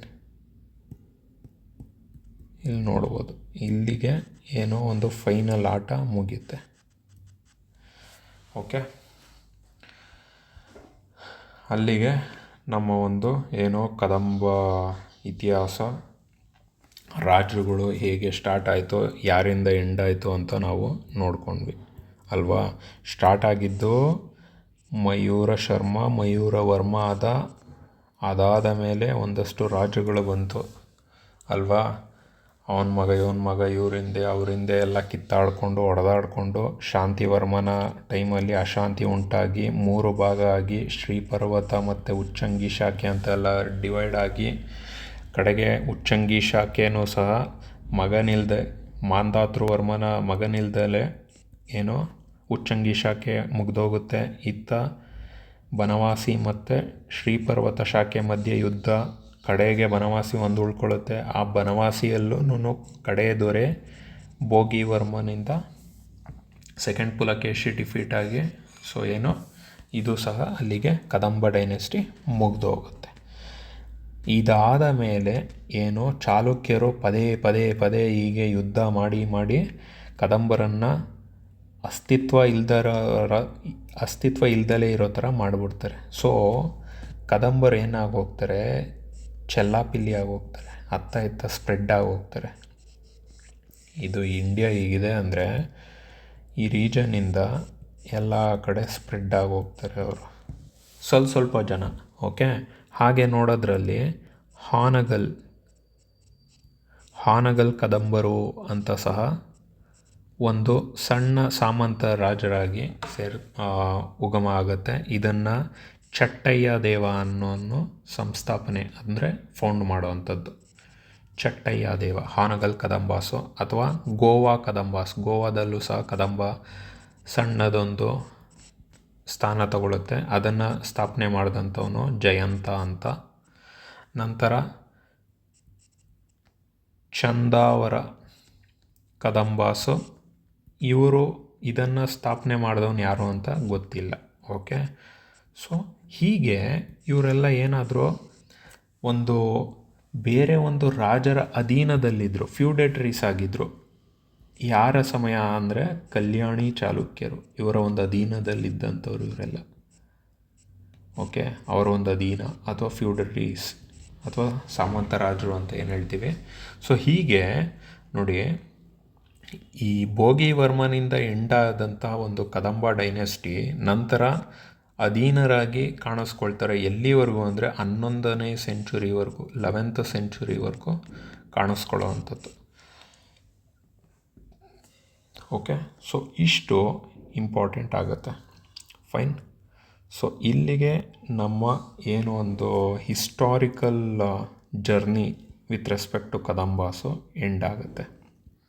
ಆಯಿತಾ? ಫೈನ್. ಅದಾದ ಮೇಲೆ ನೆಕ್ಸ್ಟು ನೋಡೋದಾದರೆ ನಾವು ಇವರ ಒಂದು cultural contributions. Okay, cultural contributions ಅನ್ನೋದಕ್ಕಿಂತ ನಾವು ಬೆಸ್ಟು ಏನು ಅಡ್ಮಿನಿಸ್ಟ್ರೇಷನ್ನ ನೋಡಿದ್ರೆ ಉತ್ತಮ ಆಗುತ್ತೆ. ಓಕೆ, ಅಡ್ಮಿನಿಸ್ಟ್ರೇಷನ್ ಇಂಪಾರ್ಟೆಂಟ್ ಆಗುತ್ತೆ. ಸೊ ಅಡ್ಮಿನಿಸ್ಟ್ರೇಷನ್ ನೋಡೋದಾದರೆ ಏನು ಯಾವ ಥರ ಒಂದು ಡಿವಿಷನ್ ಆಗಿತ್ತು ಆ ಟೈಮಲ್ಲಿ ಅಂತ, ಪ್ರೈಮ್ ಮಿನಿಸ್ಟ್ರ್ ಇದ್ದರು. ಓಕೆ, ಪ್ರಧಾನ ಅಥವಾ ಪ್ರೈಮ್ ಮಿನಿಸ್ಟ್ರು. ಅದಾದ ಮೇಲೆ ಕೆಲವ್ರನ್ನ ಏನಂತ ಹೇಳ್ತಾಯಿದ್ರು, ಮನೆ ಹೊರ್ಗಡೆ ಅಂತ ಹೇಳ್ತಾಯಿದ್ರು, ಸ್ಟೀವರ್ಡ್. ಇವರೇನು ರಾಯಲ್ ಹೌಸ್ ಹೋಲ್ಡು ಅಂದರೆ ಅರಮನೆಯ ಒಂದು ಸಂಪೂರ್ಣ ವ್ಯವಹಾರಗಳನ್ನ ನೋಡ್ಕೊಳ್ಳೋ ಅಂಥ ವ್ಯಕ್ತಿಗಳು ಮನೆ ಹೊರ್ಗಡೆ. ಓಕೆ, ಮನೆ ಹೊರ್ಗಡೆ, ಬಟ್ ಇವರು ಒಳಗಡೆ ನೋಡ್ಕೊಳ್ತಾಯಿದ್ರು. Okay, fine. ನಂತರ ಬರೋವಂಥದ್ದು ತಂತ್ರಪಾಲ ಅಂತ. ಈ ತಂತ್ರಪಾಲರು ಯಾರಾಗಿದ್ದರು ಅಂತಂದರೆ ವಿದೇಶಾಂಗ ಸಚಿವರಿದ್ದಂಗೆ, ಅಂದರೆ ಫಾರಿನ್ ಅಫೇರ್ಸ್ ಅಂತ ಏನು ಇವಾಗ ಹೇಳ್ತೀವಲ್ಲ ಆ ಥರ. ಓಕೆ, ಅದಾದ ಮೇಲೆ ನೆಕ್ಸ್ಟು ನೋಡೋದಾದರೆ ಇನ್ನು ವಿದ್ಯಾವೃದ್ಧ ಸ್ಕಾಲರ್ಲಿ ಹೆಲ್ಡರ್ಸ್ ಇರ್ತಾಯಿದ್ರು. ಓಕೆ, ಆ್ಯಕ್ಚುಲಿ ಇಲ್ಲಿ 9 ಅಂತ ಇದು ಮಾಡಿದ್ದಾರೆ, ಬಟ್ ಆ್ಯಕ್ಚುಲಿ ನಾನು ಇಲ್ಲಿ ಬರದೇ ತೋರಿಸ್ತೀನಿ ನೋಡಿ. ಮಂತ್ರಿಮಂಡಲ ಇತ್ತು ಅಲ್ವಾ, ಮಂತ್ರಿಮಂಡಲದಲ್ಲಿ 5 ಜನ ಇರ್ತಾಯಿದ್ರು ಎಸ್ಪೆಷಲಿ. ಅದರಲ್ಲಿ ಒಂದು ಪ್ರಧಾನ್ ಅಂತ ಏನು ಹೇಳ್ತೀವಿ ಅದು. ಎರಡನೇದು ಮನೆ ಹೊರ್ಗಡೆ. ಓಕೆ, ಮೂರನೇದು ತಂತ್ರಪಾಲ. ನಾಲ್ಕನೇದು ಪ್ರಮುಖಪಾಲ. 5ನೇದು ಸಭಾ ಕಾರ್ಯ ಸಚಿವ.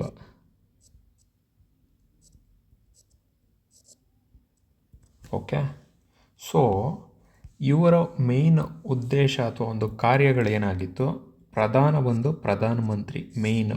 ಓಕೆ, ಮನೆ ಹೊರ್ಗಡೆ ಬಂದು ಅರಮನೆ ಅಂದರೆ ರಾಯಲ್ ಹೌಸ್ ಹೋಲ್ಡ್ ಅಡ್ಮಿನಿಸ್ಟ್ರೇಷನ್ ಏನಿರುತ್ತೆ ಅದನ್ನು ಸಂಪೂರ್ಣವಾಗಿ ನೋಡ್ಕೊಳ್ತಿದ್ದಂಥವರು ಮನೆ ಹೊರ್ಗಡೆ. ಇನ್ನು ತಂತ್ರಪಾಲ ಇವರು ವಿದೇಶಾಂಗ. ನೆಕ್ಸ್ಟು ತಂತ್ರಪಾಲ ಇವರು ವಿದೇಶಾಂಗ, ಫಾರಿನ್ ಅಫೇರ್ಸ್ಗಳು ಅಂದರೆ ಬೇರೆ ಒಂದು ರಾಜ್ಯರು ಅವರ ಒಂದು ರಿಲೇಟೆಡ್ ಏನೇ ಇಶ್ಯೂ ಇದ್ರೂ ತಂತ್ರಪಾಲರು ನೋಡ್ಕೊಳ್ತಾಯಿದ್ರು. ಇನ್ನು ಕ್ರಮುಖ ಪಾಲ ಬಂದು ತಾಂಬೂಲ ಪಾರುಪತ್ಯ. ತಾಂಬೂಲ ಅಂದರೆ ರಿಲೇಟೆಡ್ ಟು ಫುಡ್ ಇರ್ಬೋದು, ಗ್ರಾಸರೀಸ್ ಇರ್ಬೋದು, ಸಂಪೂರ್ಣವಾಗಿ ಅದರ ರಿಲೇಟೆಡ್. ಓಕೆ, ಇನ್ನು ಸಭಾ ಕಾರ್ಯ ಸಚಿವ ಅಂತಂದರೆ ನಾರ್ಮಲ್ ಅಡ್ಮಿನಿಸ್ಟ್ರೇಷನ್ ಏನಿರುತ್ತೆ ಅದರ ರಿಲೇಟೆಡ್, ಕಾರ್ಯದರ್ಶಿಗಳು, ಸೆಕ್ರೆಟ್ರೀಸ್ ಅಂತ ಏನು ಹೇಳ್ತೀವಿ ಆ ಥರದ್ದು. ಓಕೆ, ಸೊ ಇಷ್ಟು ಜನ ಇಂಪಾರ್ಟೆಂಟ್ ಆಗ್ತಾಯಿದ್ರು. ಅದನ್ನು ಬಿಟ್ಟು ಬೇರೆಯವರು ಇದ್ದರು. ಅವರುಗಳು ಯಾರ್ಯಾರು ಅಂದರೆ ಸ್ಕಾಲರ್ಲಿ ಎಲ್ಡರ್ಸು, ವಿದ್ಯಾವೃದ್ಧಾಸು, ಏನೋ learning, scholarship, education related advice ನೀಡೋವಂಥ ವ್ಯಕ್ತಿಗಳಾಗಿದ್ದರು. ಮೆಡಿಕಲ್ ಅಡ್ವೈಸ್ ನೀಡೋವಂಥ ದೇಶಮಾತ್ಯ ಅನ್ನೋರು. ಪ್ರೈವೇಟ್ ಸೆಕ್ರೆಟ್ರಿಗಳಿದ್ದರು. ಕಿಂಗ್ಸ್ ರಿಲೇಟೆಡ್ ಏನು ಪ್ರೈವೇಟ್ ಸೆಕ್ರೆಟ್ರಿಗಳನ್ನ ರಹಸ್ಯಾಧಿಕೃತ ಅಂತ ಕರೀತಾಯಿದ್ರು, ಅಥವಾ ಚೀಫ್ ಸೆಕ್ರೆಟ್ರಿಗಳಿದ್ದರು. ಓಕೆ, ಈಗ ನಾವು ಈಗಿನ ಒಂದು ಸಮಯದಲ್ಲಿ ನೋಡೋದಾದ್ರೂ ಡಿಫ್ರೆಂಟ್ ಮಿನಿಸ್ಟ್ರಿಗಳಿರುತ್ತೆ. ಅದಕ್ಕೆ ಅಂತ ಸಪ್ರೇಟು IAS ಆಫೀಸರ್ಗಳಿರ್ತಾರೆ, ಅವನ್ನ ಸೆಕ್ರೆಟ್ರಿಗಳು ಅಂತ ಹೇಳ್ತೀವಿ. ಅವ್ರು ಏನು ಮಾಡ್ತಾರೆ, MLAಗಳಿಗೆ ಹೆಲ್ಪ್ ಮಾಡ್ತಾ ಇರ್ತಾರೆ, ಹೇಗೆ ವರ್ಕ್ ಆಗುತ್ತೆ ಏನು ಎತ್ತ ಅಂತ. ಈ ಸೆಕ್ರೆಟ್ರಿಗಳಿಗೆಲ್ಲ ಇಂಪಾರ್ಟೆಂಟ್ ಅಂದರೆ ಡೈರೆಕ್ಟ್ ಚೀಫ್ ಸೆಕ್ರೆಟ್ರಿ ಅಂತ ಇರ್ತಾರೆ, ಇವರು CM ಅವರ ಜೊತೆ ಇರ್ತಾರೆ. ಹಾಗೆ ಪ್ರೈವೇಟ್ ಸೆಕ್ರೆಟ್ರಿ ರಹಸ್ಯಾಧಿಕೃತ ಅಂತ ಇದ್ದರೆ, ಚೀಫ್ ಸೆಕ್ರೆಟ್ರಿ ಸರ್ವಕಾರ್ಯಕರ್ತ ಅಂತ ಒಬ್ಬರು ಇರ್ತಾಯಿದ್ರು. ಇನ್ನು ಚೀಫ್ ಜಸ್ಟಿಸು ಧರ್ಮಾಧ್ಯಕ್ಷ. ಎಸ್ಪೆಷಲಿ ಚೀಫ್ ಜಸ್ಟಿಸ್ ಬಂದು ಆಗಿನ ಕಾಲದಲ್ಲಿ ಚೀಫ್ ಜಸ್ಟಿಸ್ ಆಫ್ ಇಂಡಿಯಾ ಥರ ಇರಲಿಲ್ಲ, ಬದಲಿಗೆ ರಾಜನೇ ಚೀಫ್ ಜಸ್ಟಿಸ್ ಆಗಿದ್ದು. ಓಕೆ, ಇದು ಇಂಪಾರ್ಟೆಂಟ್. ಫೈನ್. ಇನ್ನು ನಂತರ ನಾವು ನೋಡೋದಾದರೆ ಆಗಿನ ಸಮಯದಲ್ಲಿ ಏನು ಎಸ್ಪೆಷಲಿ ಅಡ್ಮಿನಿಸ್ಟ್ರೇಷನ್ ಏನಿದೆ ಅದನ್ನು ಒಂದು 4-5 ಭಾಗಗಳಾಗಿ ಮಾಡಿದ್ವಿ.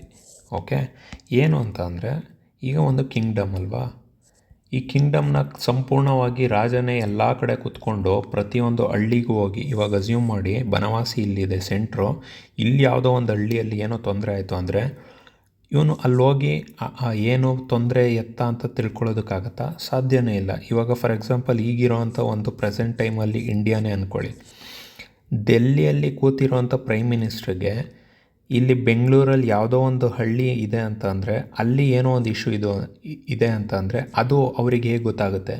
ಸೊ ಸೆಂಟ್ರಲಲ್ಲಿ ಒಂದು ಅಡ್ಮಿನಿಸ್ಟ್ರೇಷನ್ ಇರುತ್ತೆ, ಸ್ಟೇಟಲ್ಲಿ ಒಂದು ಅಡ್ಮಿನಿಸ್ಟ್ರೇಷನ್ ಇರುತ್ತೆ, ಅದರಲ್ಲೂ ಲೋಕಲ್ ಲೆವೆಲಲ್ಲಿ BBMP ಅಥವಾ ಗ್ರಾಮ ಪಂಚಾಯಿತಿ, ಮುನ್ಸಿಪಾಲಿಟಿ ಅಂತ ಸಹ ಇರುತ್ತೆ, ಲೋಕಲ್ ಅಡ್ಮಿನಿಸ್ಟ್ರೇಷನ್ ತಿಳ್ಕೊಳ್ಳೋದಕ್ಕೆ. ಹೀಗೆ ಹಳೆ ಕಾಲದಲ್ಲೂ ಸಹ ಒಂದು ರಾಜ್ಯ ಏನಿದೆ ಅದು ವಿವಿಧ ಭಾಗಗಳಾಗಿ ಡಿವೈಡ್ ಆಗಿರುತ್ತೆ. ಓಕೆ, ಕಿಂಗ್ಡಮ್ಮು ಕಿಂಗ್ ಅಂಡರಲ್ಲಿರುತ್ತೆ ಅಲ್ವಾ. ಇನ್ನು ಪ್ರಾವಿನ್ಸು ಆ್ಯಕ್ಚುಲಿ ಕಿಂಗ್ನ ಮಕ್ಕಳುಗಳೇನಿರ್ತಾರೆ, ಓಕೆ, ರಾಜಕುಮಾರರು, ಇವರ ಅಂಡರಲ್ಲಿ ಇರ್ತಾಯಿತ್ತು.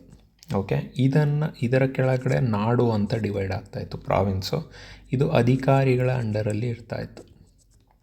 ಇದರ ಕೆಳಗೆ ಕಂಪನ ಅಂತ ಹೇಳ್ತಾರೆ. ಒಂದಷ್ಟು ಗ್ರೂಪ್ ಆಫ್ ವಿಲೇಜಸ್ಗಳನ್ನ ಸೇರಿ ಅದನ್ನು ಕಂಪನ ಅಂತಿದ್ರು. ಅದು ಮನ್ನೇರು ಅಂತ ಹೇಳ್ತಾರೆ, ಇವರ ಅಂಡರಲ್ಲಿತ್ತು ಮನ್ನೆ. ಓಕೆ, ಇವರ ಅಂಡರಲ್ಲಿ ನಾರ್ಮಲ್ ಗ್ರಾಮಸ್ ಅಥವಾ ವಿಲೇಜಸ್ಸು, ಇದನ್ನು ಅಡ್ಮಿನಿಸ್ಟರ್ ಮಾಡ್ತಿದ್ದವರು ಗ್ರಾಮಿಣಿ ಅಥವಾ ಗೌಂಡ ಅಂತ ಹೇಳ್ತಾರೆ. ಓಕೆ, ಇದು ಇಂಪಾರ್ಟೆಂಟ್ ಆಗುತ್ತೆ. ಸೊ ಹೀಗೆ ಒಂದು ರಾಜ್ಯ ಅದು ಕೆಳಗಡೆ ಬಂದು ಪ್ರಾವಿನ್ಸ್ ಆಗುತ್ತೆ. ಓಕೆ, ಅದು ಕೆಳಗಡೆ ಬಂದು ನಾಡು ಆಗುತ್ತೆ, ಅದ್ರ ಕೆಳಗಡೆ ಕಂಪನ, ಗ್ರೂಪ್ ಆಫ್ ವಿಲೇಜಸ್, ಅದ್ರ ಕೆಳಗಡೆ ಗ್ರಾಮ ಅಂತ ಆಗುತ್ತೆ. ಸೊ ಈಗಿನ ಕಾಲಕ್ಕೆ ನಾವು ಸಿಂಪಲಾಗಿ ನೋಡೋದಾದರೆ ಇದೊಂದು ವಿಲೇಜು, ಇದೊಂದು ಹೋಬಳಿ, ಇದೊಂದು ಡಿಸ್ಟಿಕ್ಕು, ಇದೊಂದು ಸ್ಟೇಟು, ಇದೊಂದು ಕಂಟ್ರಿ. ಓಕೆ, ಆಗಿನ ಸಮಯಕ್ಕೆ ರಾಜ್ಯ ಅಂತಂದರೆ ಅದೊಂದು ಕಂಟ್ರಿ. Okay, fine. ಇದು ಇಷ್ಟು ಇಂಪಾರ್ಟೆಂಟ್ ಆಗುತ್ತೆ ಅಡ್ಮಿನಿಸ್ಟ್ರೇಷನ್ ಅಂತ ಬಂದಾಗ. ನಂತರ ಅಡ್ಮಿನಿಸ್ಟ್ರೇಷನಲ್ಲಿ ಯಾವ್ಯಾವ ಅಧಿಕಾರಿಗಳಿದ್ದರು ಅಂತ ಅಂದಾಗ ಇಲ್ಲಿ ಹೇಳ್ದಂಥ ಮಂತ್ರಿಮಂಡಲ ಇಂಪಾರ್ಟೆಂಟ್ ಆಗುತ್ತೆ. ಪ್ರಧಾನ, ಮನೆ ಹೊರಗಡೆ, ತಂತ್ರಪಾಲ, ಓಕೆ, ಪ್ರಮುಖ ಪಾಲ, ಸಭಾ ಕಾರ್ಯ ಸಚಿವ, ಇವೆಲ್ಲ ಆಯಿತಾ.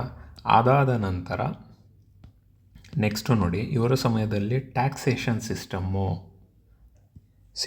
ಆಗಿನ ಸಮಯದಲ್ಲಿ ಲ್ಯಾಂಡ್ ರೆವೆನ್ಯೂ ಸಿಸ್ಟಮ್ ಇತ್ತು.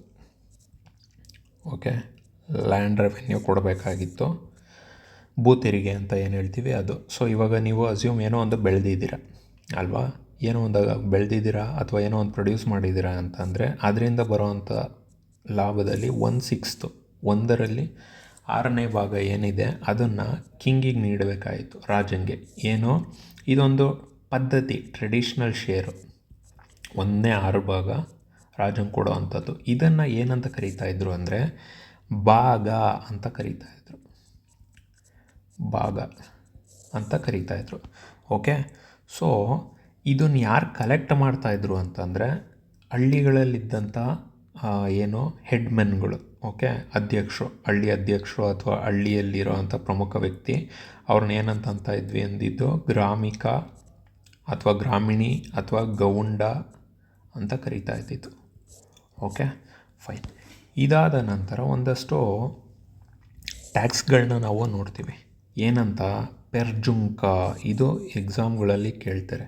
ಒಂದು ಇವೆಲ್ಲ ಏನು ಅಂತ ಕೇಳ್ತಾರೆ. ಪೆರ್ಜುಂಕ, ಒಡ್ಡರಗುಲ, ಬಿಲ್ಕೊಡೆ, ಕಿರುಕುಳ, ಪಣ್ಣಾಯ, ಹಿಂಗಂದ್ರೆ ಏನು ಅಂತ ಕೇಳೋವಂಥ ಸಾಧ್ಯತೆ ಇರುತ್ತೆ. ನೀವು ಕಾಯಿನ್ಗಳ, ಕ್ಯಾಸ್ಟ್ಗಳ, ಟ್ಯಾಕ್ಸೇಷನ್ನ, ಅಥವಾ ಯಾರ ಒಂದು ಸಮಯದಲ್ಲಿ ಈ ಒಂದು ಟ್ಯಾಕ್ಸ್ಗಳನ್ನ ನೋಡ್ತಿದ್ವಿ ಅಂತ ಕೇಳ್ಬೋದು, ಅಥವಾ ಒಂದು ವರ್ಡ್ ಕೊಟ್ಟು ಇದು ಯಾವ ಟ್ಯಾಕ್ಸು ಅಂತ ಕೇಳ್ಬೋದು. ಓಕೆ, ಸೊ ಇಲ್ಲಿ ಪೆರ್ಜುಂಕ ಅಂತ ನೋಡೋದಾದರೆ ಇದು levy on load. Okay, load ಏನಕ್ಕೆ ಅಂತಂದರೆ ಈಗ ನಾವು ಟೋಲ್ ಟ್ಯಾಕ್ಸ್ ಅಂತ ಕಟ್ಟುತ್ತೀವಲ್ಲ, ಅದೇ ಥರ ಆ ಟೈಮಲ್ಲಿ ಎಷ್ಟೋ ಲೋಡನ್ನ ತೊಗೊಂಡೋಗ್ತಾ ಇದ್ದಾರೆ, ಎಲ್ಲಿಗೋ ಸಾಗಣೆ ಮಾಡ್ತಾಯಿದ್ದಾರೆ ಅಂಥ ಸಮಯದಲ್ಲಿ ಪೆರ್ಜುಂಕ ಅನ್ನೋ ಒಂದು ಟ್ಯಾಂಕ್ಸ್ನ ಕಟ್ಟಿಸ್ಕೊಳ್ತಾಯಿದ್ರು. ಇನ್ನು ಒಡ್ಡರವುಲ ಅಂದರೆ ಈಗ ಒಂದು ರಾಯಲ್ ಫ್ಯಾಮಿಲಿಗೆ ನಾವು ಒಂದು ಸೆಕ್ಯೂರಿಟಿ ಪ್ರೊವೈಡ್ ಮಾಡಬೇಕು ಒಂದಷ್ಟು ಜನನ. ಸೊ ಆ ಥರ ಒಂದು ಸೋಷಿಯಲ್ ಸೆಕ್ಯೂರಿಟಿ ಕೊಡೋ ಅಂಥ ಒಂದು ಸಮಯದಲ್ಲಿ ಅಮೌಂಟ್ನ ಕಲೆಕ್ಟ್ ಮಾಡ್ಕೊಳ್ತೀವಿ, ಅದು ಒಡ್ಡರವುಲ ಅಂತ ಹೇಳ್ತಾರೆ. ಓಕೆ, ನೆಕ್ಸ್ಟು ಬಿಲ್ಕೊಡೆ ಬಂದು ಸೇಲ್ಸ್ ಟ್ಯಾಕ್ಸು. ಓಕೆ, ವ್ಯಾಪಾರ ತೆರಿಗೆ.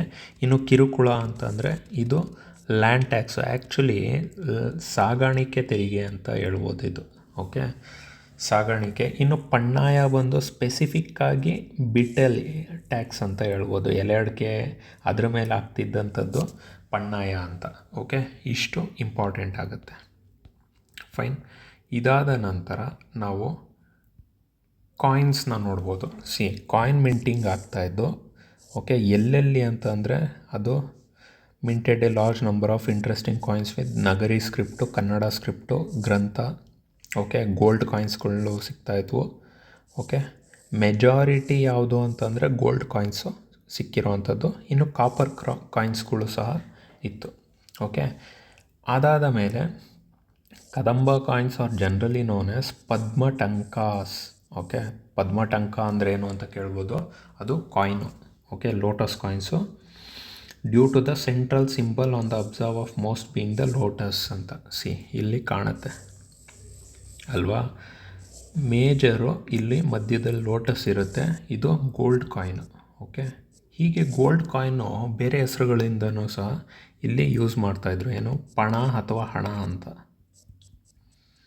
ಅದಾದ ಮೇಲೆ ಇನ್ನೊಂದು ಗದ್ಯಾಣ ಅಂತ ಯೂಸ್ ಮಾಡ್ತಾಯಿದ್ರು, ಅದು ಸಹ ಗೋಲ್ಡ್ ಕಾಯಿನೇನೆ, ಗದ್ಯಾಣ ಅಂತ. ಸೊ ಏನು ಡಿಫ್ರೆನ್ಸು ಪಣ ಅಥವಾ ಗದ್ಯಾಣ ಅಂತ ಅಂದರೆ, ಗದ್ಯಾಣ ಹೆಸರಲ್ಲೇ ಜಾಸ್ತಿ ಲೆಟರ್ಸ್ ಇದ್ದಾವೆ, ಇದು large denomination coins. Large denomination ಅಂತ ಅಂದರೆ ಇವಾಗ ಇದಾವಲ್ಲ, 1 ರೂಪಾಯಿ, 10 ರೂಪಾಯಿ, 100 ರೂಪಾಯಿ, 1000 ರೂಪಾಯಿ, 500 ರೂಪಾಯಿ ಅಂತಂದರೆ 200 ರೂಪಾಯಿ. ಸೊ 200, 500 ಲಾರ್ಜ್ ಡಿನಾಮಿನೇಷನ್ ಅಂದರೆ ಜಾಸ್ತಿ ವ್ಯಾಲ್ಯೂ ಇರೋದು. 1ರಿಂದ 10 ಏನಿದೆ ಅಥವಾ 1ರಿಂದ 100 ಇದು ಸ್ಮಾಲ್ ಡಿನಾಮಿನೇಷನ್ನು. ಹಾಗೆ ಲಾರ್ಜ್ ಡಿನಾಮಿನೇಷನ್ನ ಗದ್ಯಾಣ ಅಂದರೆ, ಸ್ಮಾಲ್ ಡಿನಾಮಿನೇಷನ್ನ ಪಣ ಅಥವಾ ಹಣ ಅಂತ ಕರೀತಾಯಿದ್ರು. ಓಕೆ, ಸೊ ಇಲ್ಲಿಗೆ ಕಾಯಿನ್ ಮಿಂಟಿಂಗ್ ಮುಗಿಯುತ್ತೆ. ಸೊ ನಂತರ ಎಜುಕೇಷನ್ ರಿಲೇಟೆಡ್ನ ನೋಡೋದಾದರೆ ನಾವು ನೋಡೋದಾದರೆ ಒಂದು ಸೆಕೆಂಡ್, ಅವರ ಒಂದು ಸಮಯದಲ್ಲಿ ಎಜುಕೇಷನ್ನು ಗುರುಕುಲ ಸಿಸ್ಟಮ್ನ ಹೊಂದಿತ್ತು. ಓಕೆ, ಗುರುಕುಲ ಸಿಸ್ಟಮ್ನ ಹೊಂದಿತ್ತು. ಏನು ನೀವೆಲ್ಲ ನೋಡ್ತೀರಾ, ಹಿಂಗೆ ಮರ ಇರುತ್ತೆ, ಕಟ್ಟೆ ಇರುತ್ತೆ, ಇಲ್ಲಿ ಟೀಚರ್ ಇರ್ತಾರೆ, ಇಲ್ಲಿ ಎದುರುಗಡೆ ಸ್ಟೂಡೆಂಟ್ಸ್ಗಳು ಕೂತಿರ್ತಾರೆ. ಸಂಪೂರ್ಣವಾಗಿ ಎಲ್ಲ ಒಂದು ಟಾಪಿಕ್ನ ಮೇಲೆ ಪಾಠ ಹೇಳ್ಕೊಡ್ತಾ ಇರ್ತಾರೆ. ಇಂಥ ಒಂದು ಪರ್ಟಿಕ್ಯುಲರ್ ಇದೇ ಟಾಪಿಕ್ ಅಂತಲ್ಲ, ಎಲ್ಲದ್ರ ಬಗ್ಗೆನೂ ಹೇಳ್ಕೊಡ್ತಾ ಹೋಗ್ತಾರೆ. ಇನ್ನು ಈ ಒಂದು ಸಮಯದಲ್ಲಿ ಇನ್ಸ್ಟಿಟ್ಯೂಷನ್ಗಳು ದೊಡ್ಡ ಈಗ ಏನು ಇನ್ಸ್ಟಿಟ್ಯೂಷನ್ಗಳಿದ್ದಾವೆ ಆ ಟೈಮಲ್ಲೂ ಇರ್ತಾಯಿದ್ವು.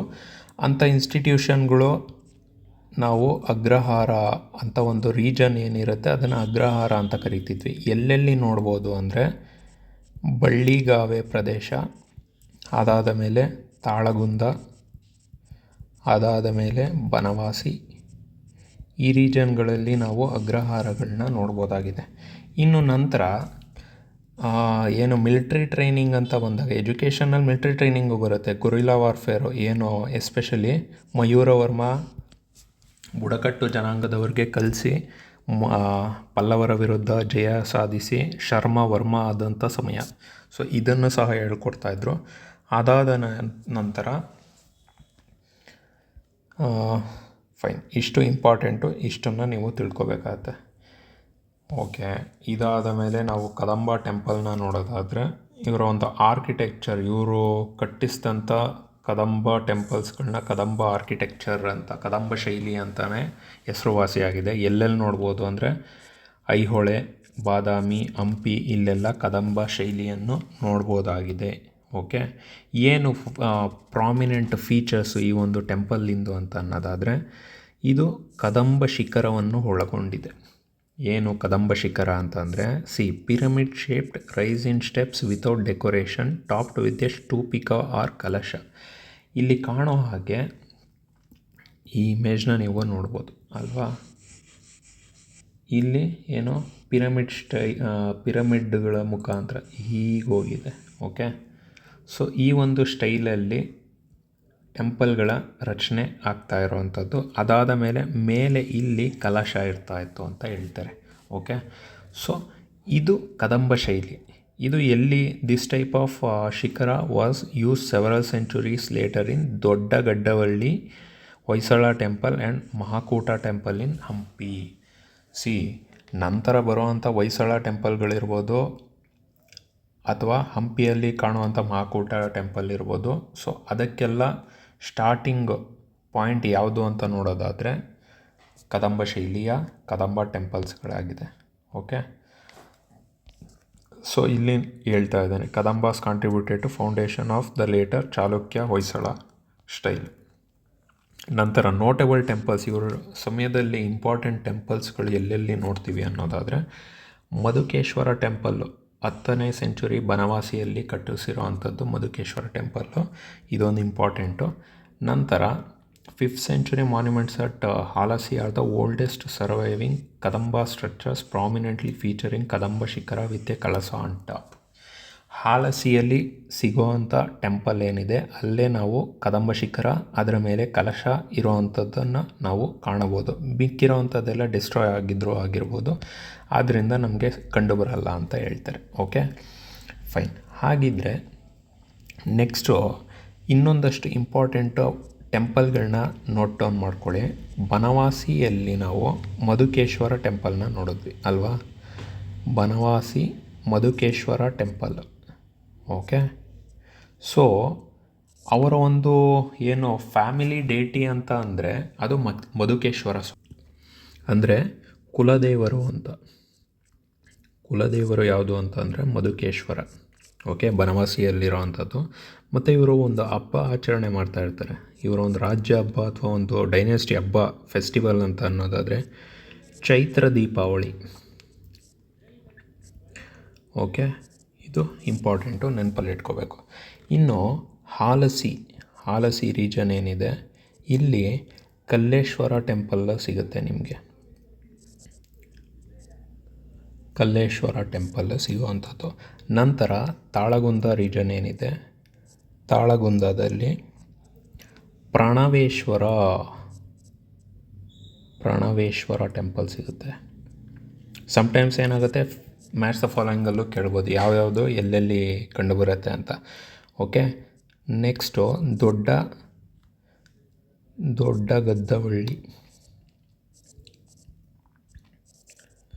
ದೊಡ್ಡ ಗದ್ದವಳ್ಳಿ ಇಲ್ಲಿ ಲಕ್ಷ್ಮೀನಾರಾಯಣ.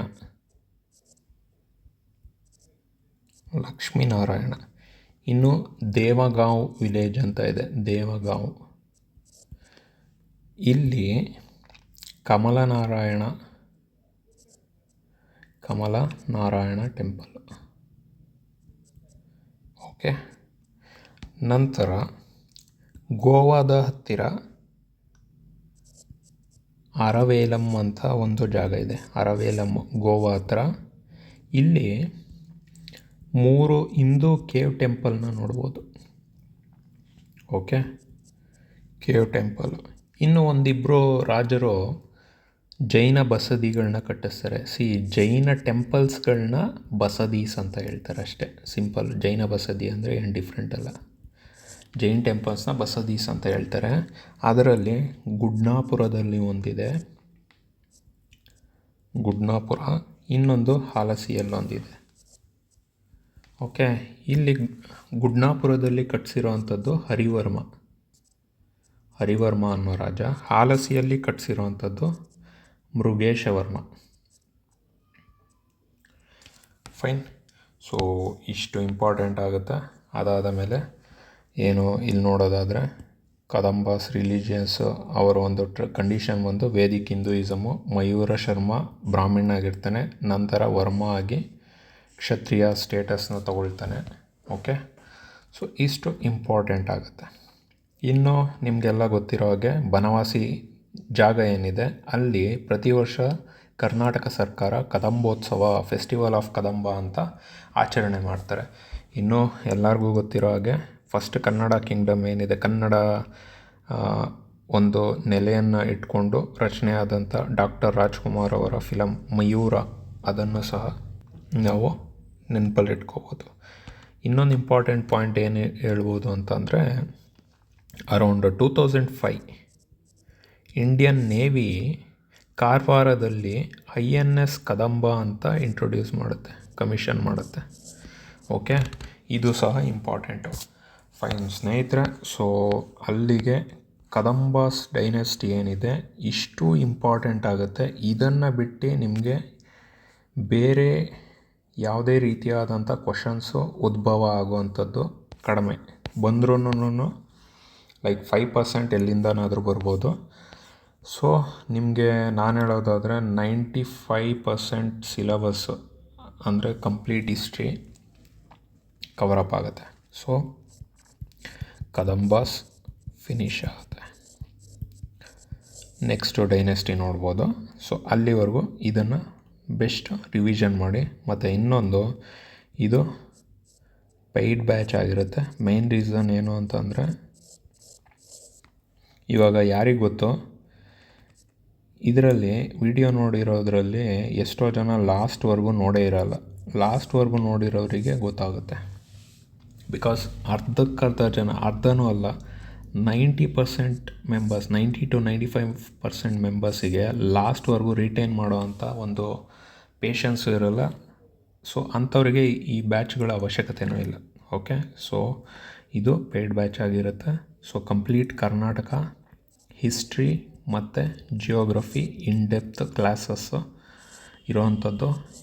ಓಕೆ, ಸೊ ಈ ಒಂದು ಬ್ಯಾಚ್ನ ನೀವು ಜಾಯ್ನ್ ಆಗಬೇಕು ಅಂತ ಅಂದರೆ ಈ ನಂಬರ್ಗೆ ಕರೆ ಮಾಡ್ಬೋದು, 8527450489. ಓಕೆ, ಈ ಒಂದು ಬ್ಯಾಚ್ನ ಸೇರಬೇಕು ಅಂತಂದರೆ ಈ ನಂಬರಿಗೆ ಕರೆ ಮಾಡಿ ಅಥವಾ ಮೆಸೇಜ್ ಹಾಕಿ ಸಂಪೂರ್ಣವಾದಂಥ ಡೀಟೇಲ್ಸ್ ತೊಗೋಬೋದು. ಇಂಥ ಒಂದು ಎಕ್ಸಾಮು ಅಂತಲ್ಲ, ಯಾವುದೇ ಒಂದು ಎಕ್ಸಾಮಿಗೂ ಸಹ ಇದು ಕಂಪ್ಲೀಟ್ ಒಂದು ಪ್ಯಾಕೇಜ್ ಅಂತ ಹೇಳ್ಬೋದು. ಓಕೆ ಫೈನ್, ಅಲ್ಲಿಗೆ ಮುಗಿಸ್ತಾ ಇದ್ದೀನಿ. ನೆಕ್ಸ್ಟ್ ಡೈನೆಸ್ಟಿಯಲ್ಲಿ ಸಿಗೋಣ. ಸೊ ಅಲ್ಲಿವರೆಗೂ take care, bye, study well, revise well. Okay ಬಾಯ್.